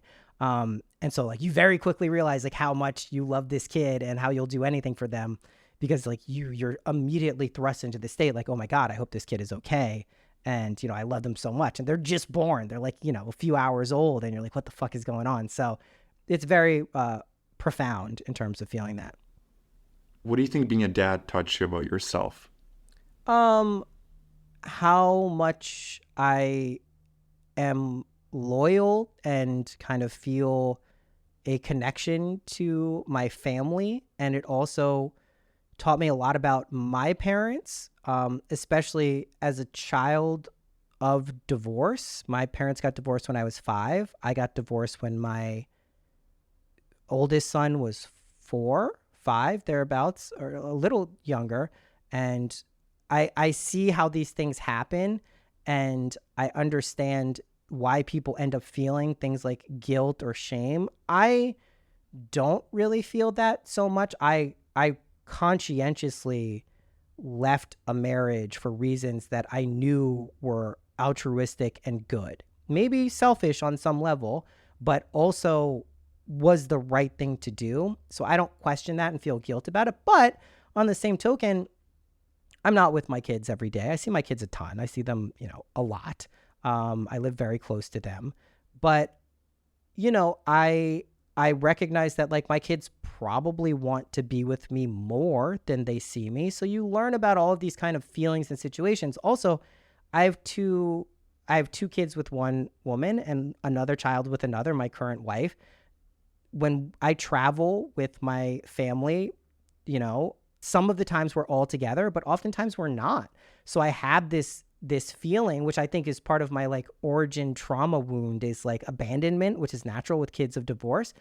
I constantly am thrust in this situation where I'm away from one of my children, you know, young children. And so like those are things that I think I need as experiences to kind of feel what that feels like and how to process that emotionally to be like a whole person. And so those are themes and elements that I don't think I would have thought about. I mean, I didn't think about before having kids, that I deal with on a regular basis that I think are functional and helpful for me, because it is very easy to become codependent when your trauma is abandonment, right? You don't want people to leave. They can't imagine them leaving. It's horrible if a parent or a significant other leaves, but I'm also someone who very much needs their alone time and personal space, or I will fucking lose it. And, you can't have both those things at the same time. You can't be with your family and be alone at the same time. So I have to figure out what those boundaries and ways to honor myself, but also being there for my family. And that's a dance that I'm still kind of figuring out. But I know that when I honor that as like a theme I'm working on, things tend to fall into place a little bit easier.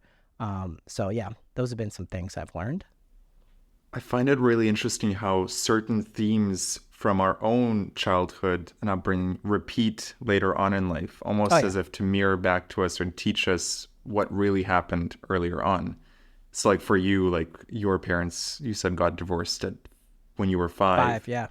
and now it's like you see the same situation playing out, but from an entirely different perspective.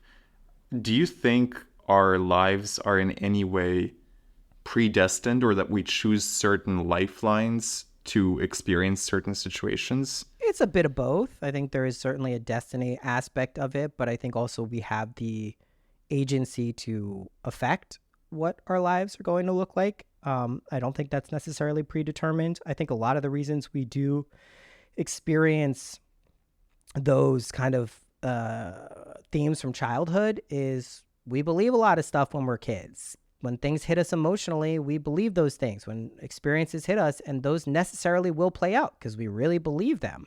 Um, the only time something doesn't happen is when you cease to believe it. And that requires actually some effort to stop believing something as much as it does to believe something. So I think we have the ability to shape our lives with an amazing degree of flexibility if we choose to take that. On the same token, could that just be a time? Like, time isn't really what we think it is. It's not this linear progression. It is always, there's a nexus point of time where everything exists. We phase in and out and flicker in and out of like frames of reality, which we experience linearly through space and time, which we say, okay, this is our life. But the future never really arrives. We can paint on it and create things, and we can say, oh, well, here it is. This thing I imagined, it came. The past is just a vague notion or memory.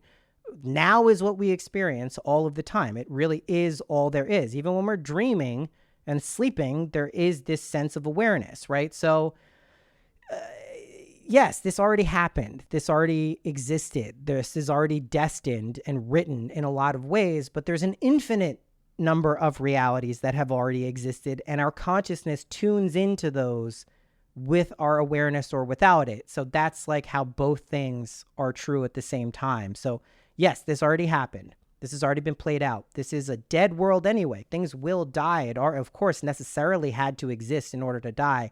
So it's both, which is kind of a cop-out answer, but it's really what I've experienced and believed in life. Mm-hmm.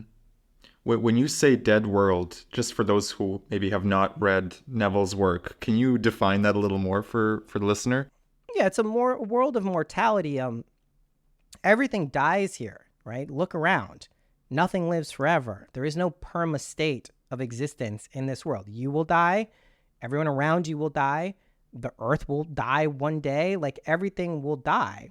And that is what is happening. Things decay. They get old. It's just a part of this reality. We can't deny that.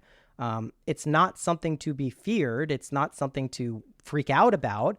It's just a fact of life. That's the duality of life, death.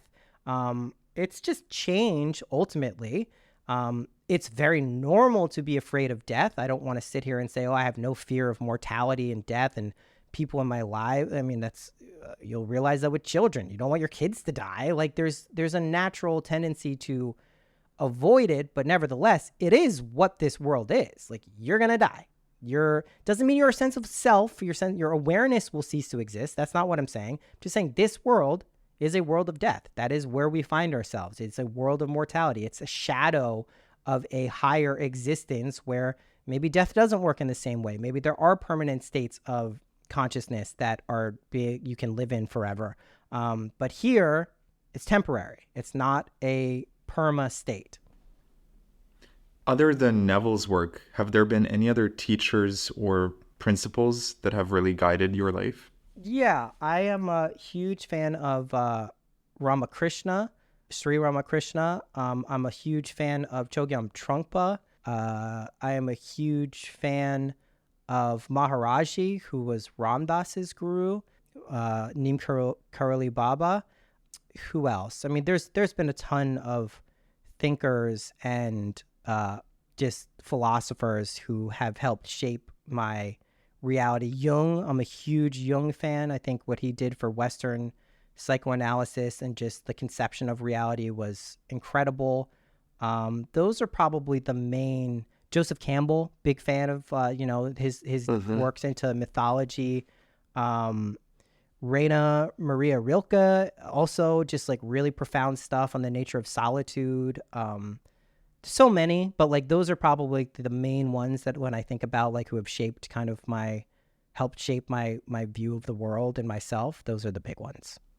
Joseph Campbell has been coming up a lot on my radar, and I'm curious, what lessons or insights did you pick up from him? Well, his delving into the cross section and kind of like whole world of mythology across traditions, cultures is very, very valuable and useful. His conception of what he calls the monomyth, which is this idea of journeying out of the comfort zone into the underworld, finding some challenges, ultimately treasure in the underworld, coming back to reality, and this cyclical monomyth that we run through as people is incredibly profound and insightful.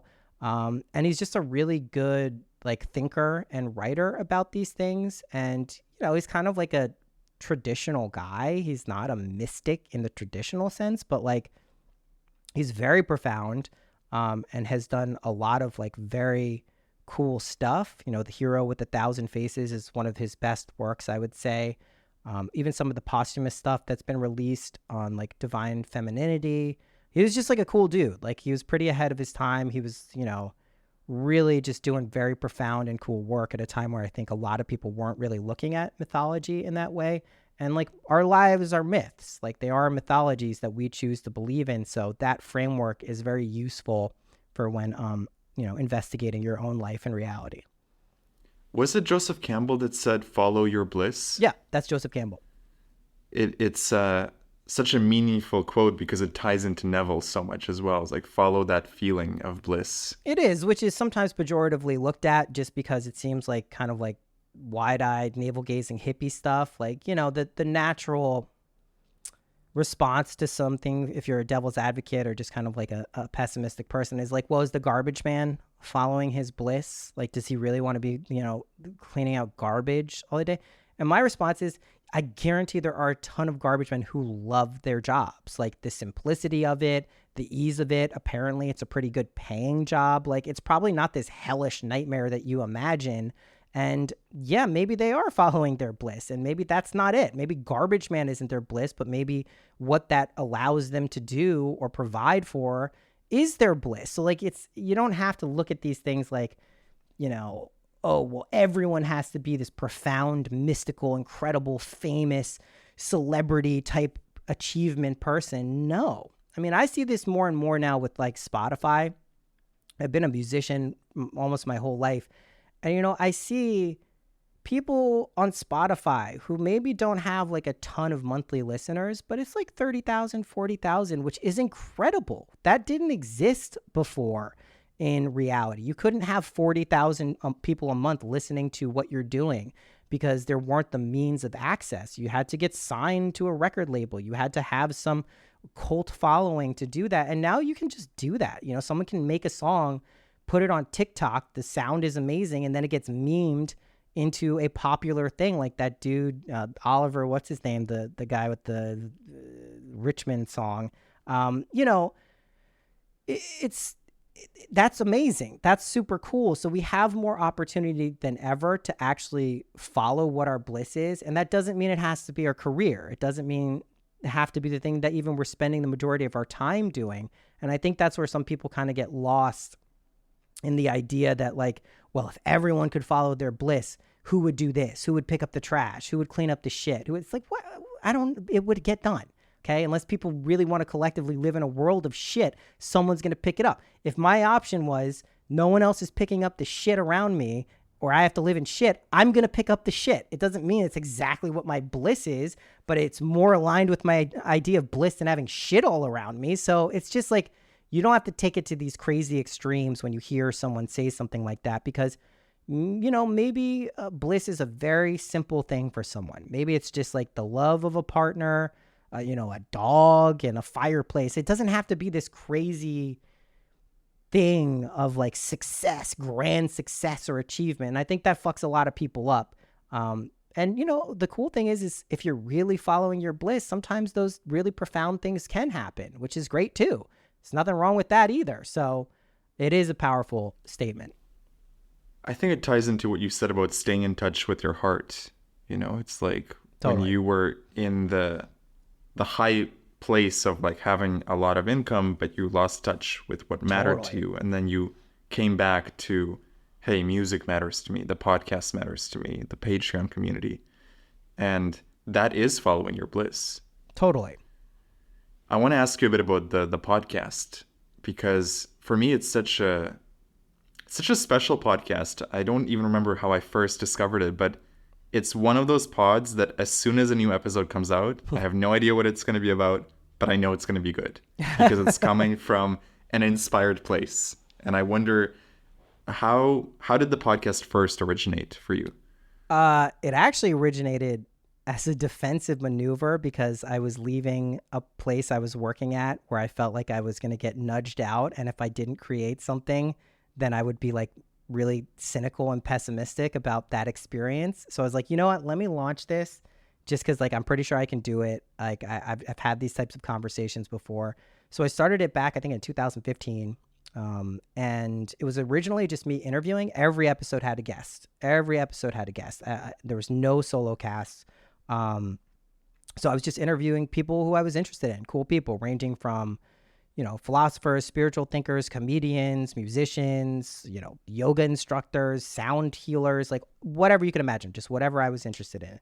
And then about 2019, when I started kind of discovering Neville Goddard and just kind of my own personal ideology and philosophy, I started doing these solo casts where I started talking about, the stuff I was learning, the stuff I was realizing, how it was being applied in my own life, experiences that I was having. And that's when it really started to gain popularity. And I think that was an example of me following my bliss. And I will say, sometimes it's easier to do than other times. But one of the reasons that I'm glad to hear that you always feel it's good is I really try to be intentional and mindful about when I'm recording, that like I'm not just recording because I have a podcast. I'm not just recording because this is something I do and I need to do it because that's who I am. So that has led to times where I'll put out 4 or 5 episodes a week, and it'll lead to times where I don't put out an episode for 2.5 months. And, that is more a reflection of where I'm at kind of energetically than anything else. And so those big gaps, probably I don't feel like I have something incredibly useful or important to share. And I try not to. I think I've done a good job of it, of not sharing at those times. I'm not trying to put out anything that isn't the vibe I like to have come out. And that's not to say it's always like a positive, optimistic, you can do it vibe. There have been many episodes over the years where I'm not doing great, but I'm very candid about that. And I think there's some use to that as well. And that's kind of what it is for me. And, I'd be lying if I said it's always feels like it's easy to get up and just talk for 30, 40 minutes, an hour alone. I don't think that's an easy thing to do. That's why I think you don't get a ton of podcasts that are not topically centered, that are like that, because it's like giving a lecture every week. It's like giving a sermon in a lot of ways every week. And I'm acutely aware of that. And you can't fake that. I mean, I guess you can fake it if you have like a plan and talking points, but I don't really have notes. I don't have any pre-planned stuff usually to speak about. I might jot something down during the week and kind of like go over that. But for the most part, it's just extemporaneous thoughts.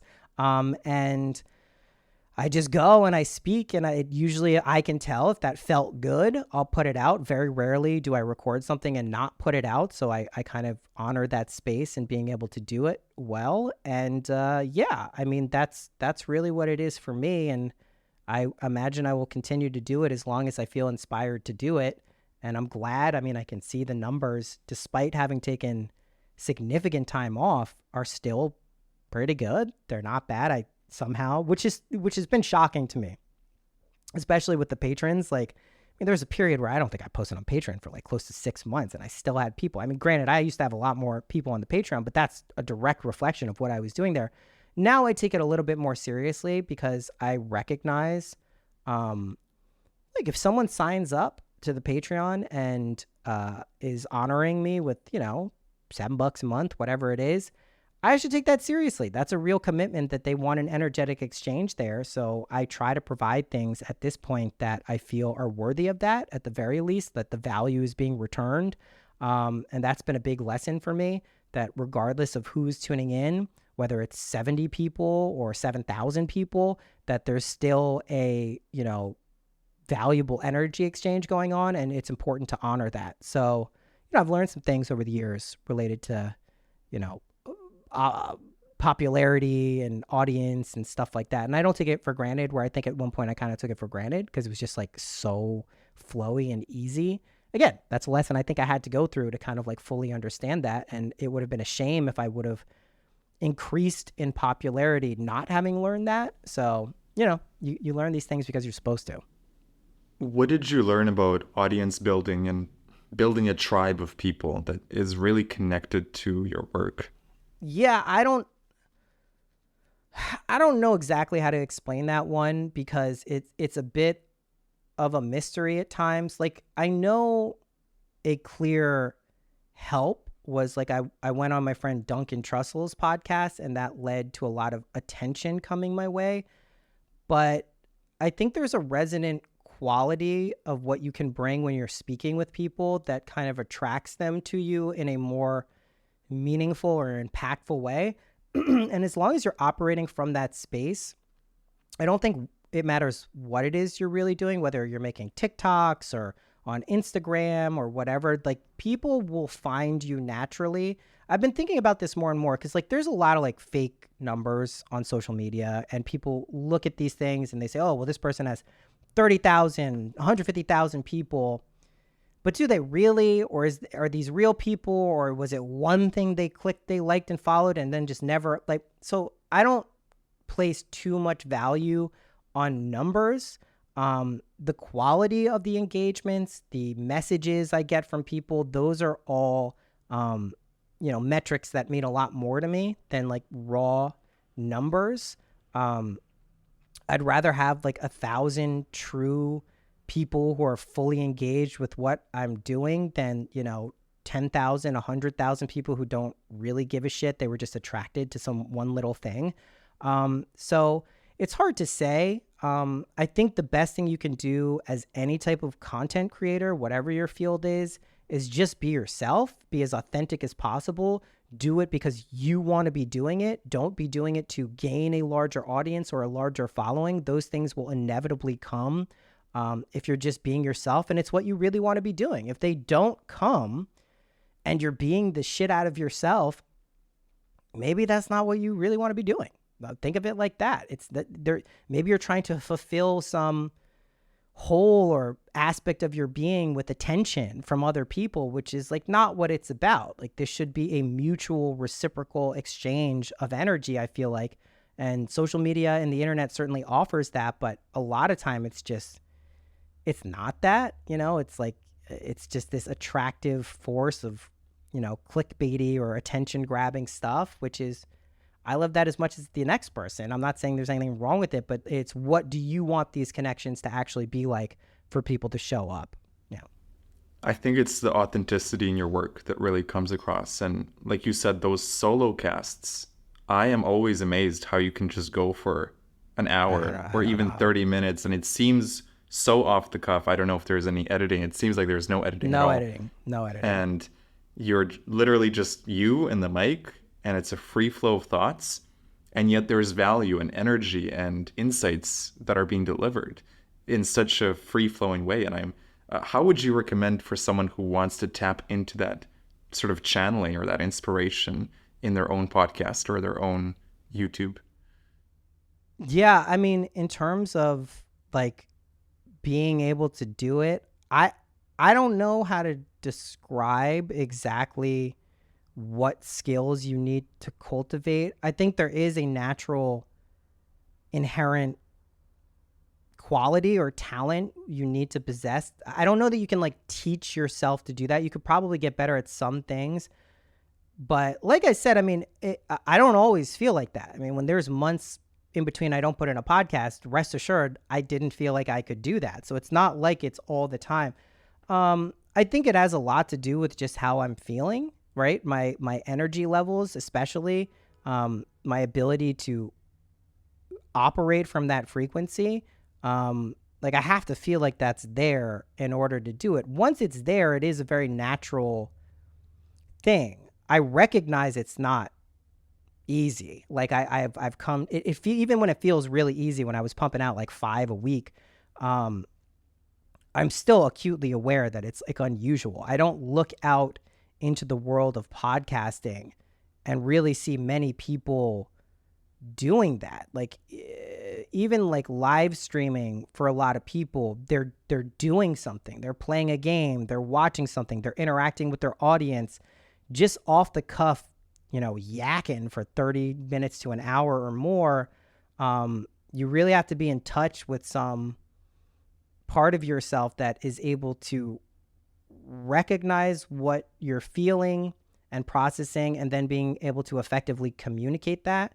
It probably has something to do with like Mercury being on my natal midheaven. Like it's just like very clear in Leo, like a very clear placement for communication, thinking quickly, processing quickly, and being able to communicate quickly. So I do think there is some absolute validity to aspects of astrology that would explain some of those qualities. But I don't know how I do it. A lot of the times I'll be like, how the fuck did I just do that? I thought I had nothing to speak about. I thought this was going to be 10 minutes long. And then I look down and it's like 30 minutes or something. And I'm like, shit, like, I don't know what that was, but I'm pretty sure it was good. I don't really tend to go back and listen to what I record either. So I just trust that what I said makes sense. And it's a feeling that I'm left with afterwards. I wouldn't recommend this for anyone because there's no real reliability that this is something you're going to be able to do at any given point. You have to be feeling a certain way and then be able to communicate that. I mean, oftentimes I really wish I had like another person or like some topical based stuff to kind of throw in there, because a lot of the podcasts I listen to are primarily comedians podcasts. Like I'm a big fan of Matt and Shane's Secret Podcast. I love Tim Dillon is a great one. And Tim Dillon, while he's doing it alone, it's all topical based stuff.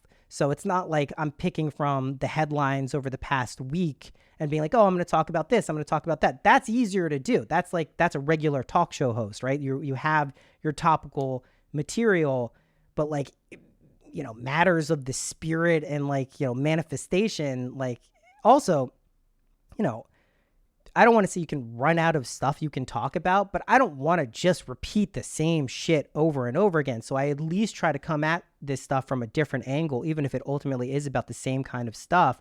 And I do try to be tuned in to just what I feel like collectively people are going through. And that means people who'd be listening to the podcast and just like the macro situations at large.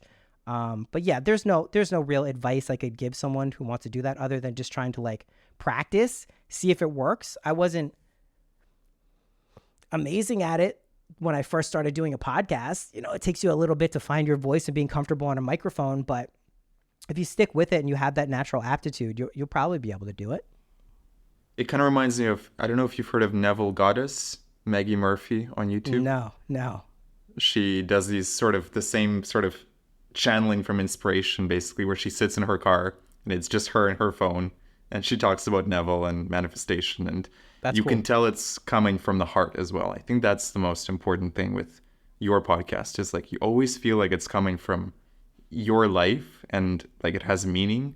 It's not just, oh, I'm going to make an episode for the sake of it. No, I can't do that. Yeah, I can't do that. One thing I was wondering is, what are you most grateful to have experienced in your life? I mean, I'm grateful for probably everything at this point. I know that's, again, kind of a cop-out answer, but just like I am very grateful to just be alive and experiencing everything that I've experienced, the good and the bad. Like it's a real blessing to be alive. Like it really, really is. And I think when we forget that and kind of get out of resonance with that, that's when things can get a little bit dark and scary and depressing. But it is very incredible that we have this opportunity to experience space and time like this. And you should try to remember and appreciate that as much as possible, because there's a direct correlation between your awareness of that and how your life will go or how you'll perceive it. If it feels like something you're fighting against and is against you, that's going to be what you get. If you feel like it's kind of a blessing and graceful, that's going to be what you get. I mean, I'm very, very lucky in so many areas of my life, in relationships, in family, in abundance, and where I get to live and where I get to travel. All of those things stand out as like very important things that I'm grateful for. You remind me of Wallace Wattles, who wrote The Science of Getting Rich, and he talks about gratitude as the connection to the divine. It's like you're making communication with something greater. Totally. What do you most value in your friends? I think honesty and loyalty, I think, are the things that I've probably valued the most in my life. I mean, also people who are curious and like to have fun is very important, and have kind of like a whimsical or offbeat view of reality. Those are the qualities that I tend to value more. But honesty is probably the most important one, because you can't really have a real friendship with someone if they're not honest with themselves and with you and everything. But been pretty lucky to have a lot of honest friends. What is the deepest spiritual lesson you learned this year? It's all about negative, quote unquote, experiences. All about shadow stuff, all about the hard times in life, all about, depression, and just that these are not experiences we go through because we're doing something wrong. It's not a failure. It is not a, like you fucked up somehow. These are important, powerful lessons that you give yourself to show contrast between what you love and what you want to experience and what you don't. And you can't really reliably guard against those things. They will happen when they're supposed to happen, but you can do plenty of things to stay in resonance with like the best version of your life that is filled with joy and ecstasy and love and fulfillment. And I think we should all aspire to that, but don't view when that's not happening as like a bad thing or a negative thing, because that's not what it's about at all. And that's the wrong thing to take away from it. And I think despite having known that on a deep level, didn't fully understand that. So when I was faced with the situation of like things not being exactly how I wanted to be, I did start to be like, oh, this is a failure. I did do something wrong. I don't know if I can get myself out of this. This is a insurmountable goal, which is not true. And it does, they're temporary states like any others. They can last longer than you'd like them to, but those have been the most profound realizations for me over the past year or 2 years.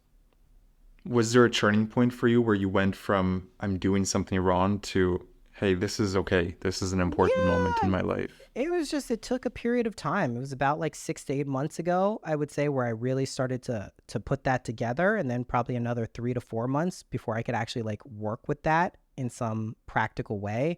And then I would say the last 3 months, 2 months, I actually started implementing those things. And now I find myself in a place where it feels like I have turned that corner and that there is this kind of upward momentum. And I noticed that in my life. But yeah, it just took time.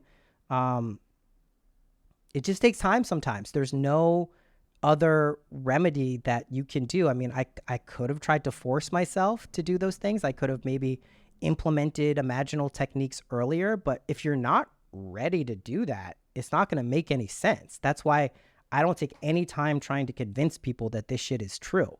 If you're not ready to hear it, it doesn't matter what the fuck I say. I can give you infinite number of success stories from myself and other people. It won't mean shit to you. You have to be ready to kind of go there and do the work and put in the effort. And if you're not there, it doesn't matter. It's not a matter of convincing or conviction. It's just like you need to be at the space where you can hear that and really use it. And for me, it took some time, but I'm grateful for the experiences nonetheless. I love that. No, it's been such a beautiful conversation. I've learned so much about money, about the energy of confidence, and also not taking life too seriously, and overcoming challenge and how to perceive challenge in the right way. So I'm really grateful to you for joining me in this podcast. Yeah, man, it's been fun. Thank you, man. Thanks so much. And where can people find you if they want to vibe with you? Synchronicity is the podcast. The Patreon is patreon.com/synchronicity, and Instagram, TikTok, all those regular places. And what is one final piece of advice you want to leave the listeners with on how they can lead a more epic life? Epic? I mean, tap into what it is you want your life to be. What do you imagine? What do you see and feel when you wake up every day? What would you like to be doing? Those are the things that will get you in tune with what it is you really want and what you would like in life. That's what epic is. It's doing what feels like what's right for you. That will naturally feel epic.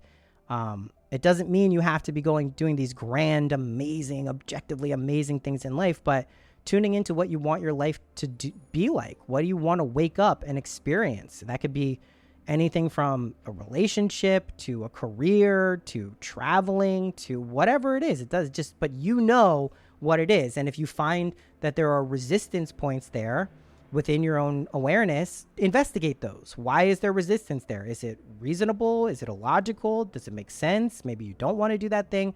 Just play around with what your real true beliefs and desires are, and you'll come up with something pretty good. Thank you, man. Beautifully put. Thank you. Cool, dude. You've been listening to the James Xander Trip with Noah Lampert. Thank you, Noah, for coming on my podcast and sharing your wisdom, your presence, and your insights with us. If you enjoyed this episode, please do me a favor and share it with one friend who you think might resonate with this conversation. And for more deep conversations, subscribe to the podcast on Apple, Spotify, and YouTube. Visit jamesxander.com for all the links. Thank you for listening, and have a beautiful day.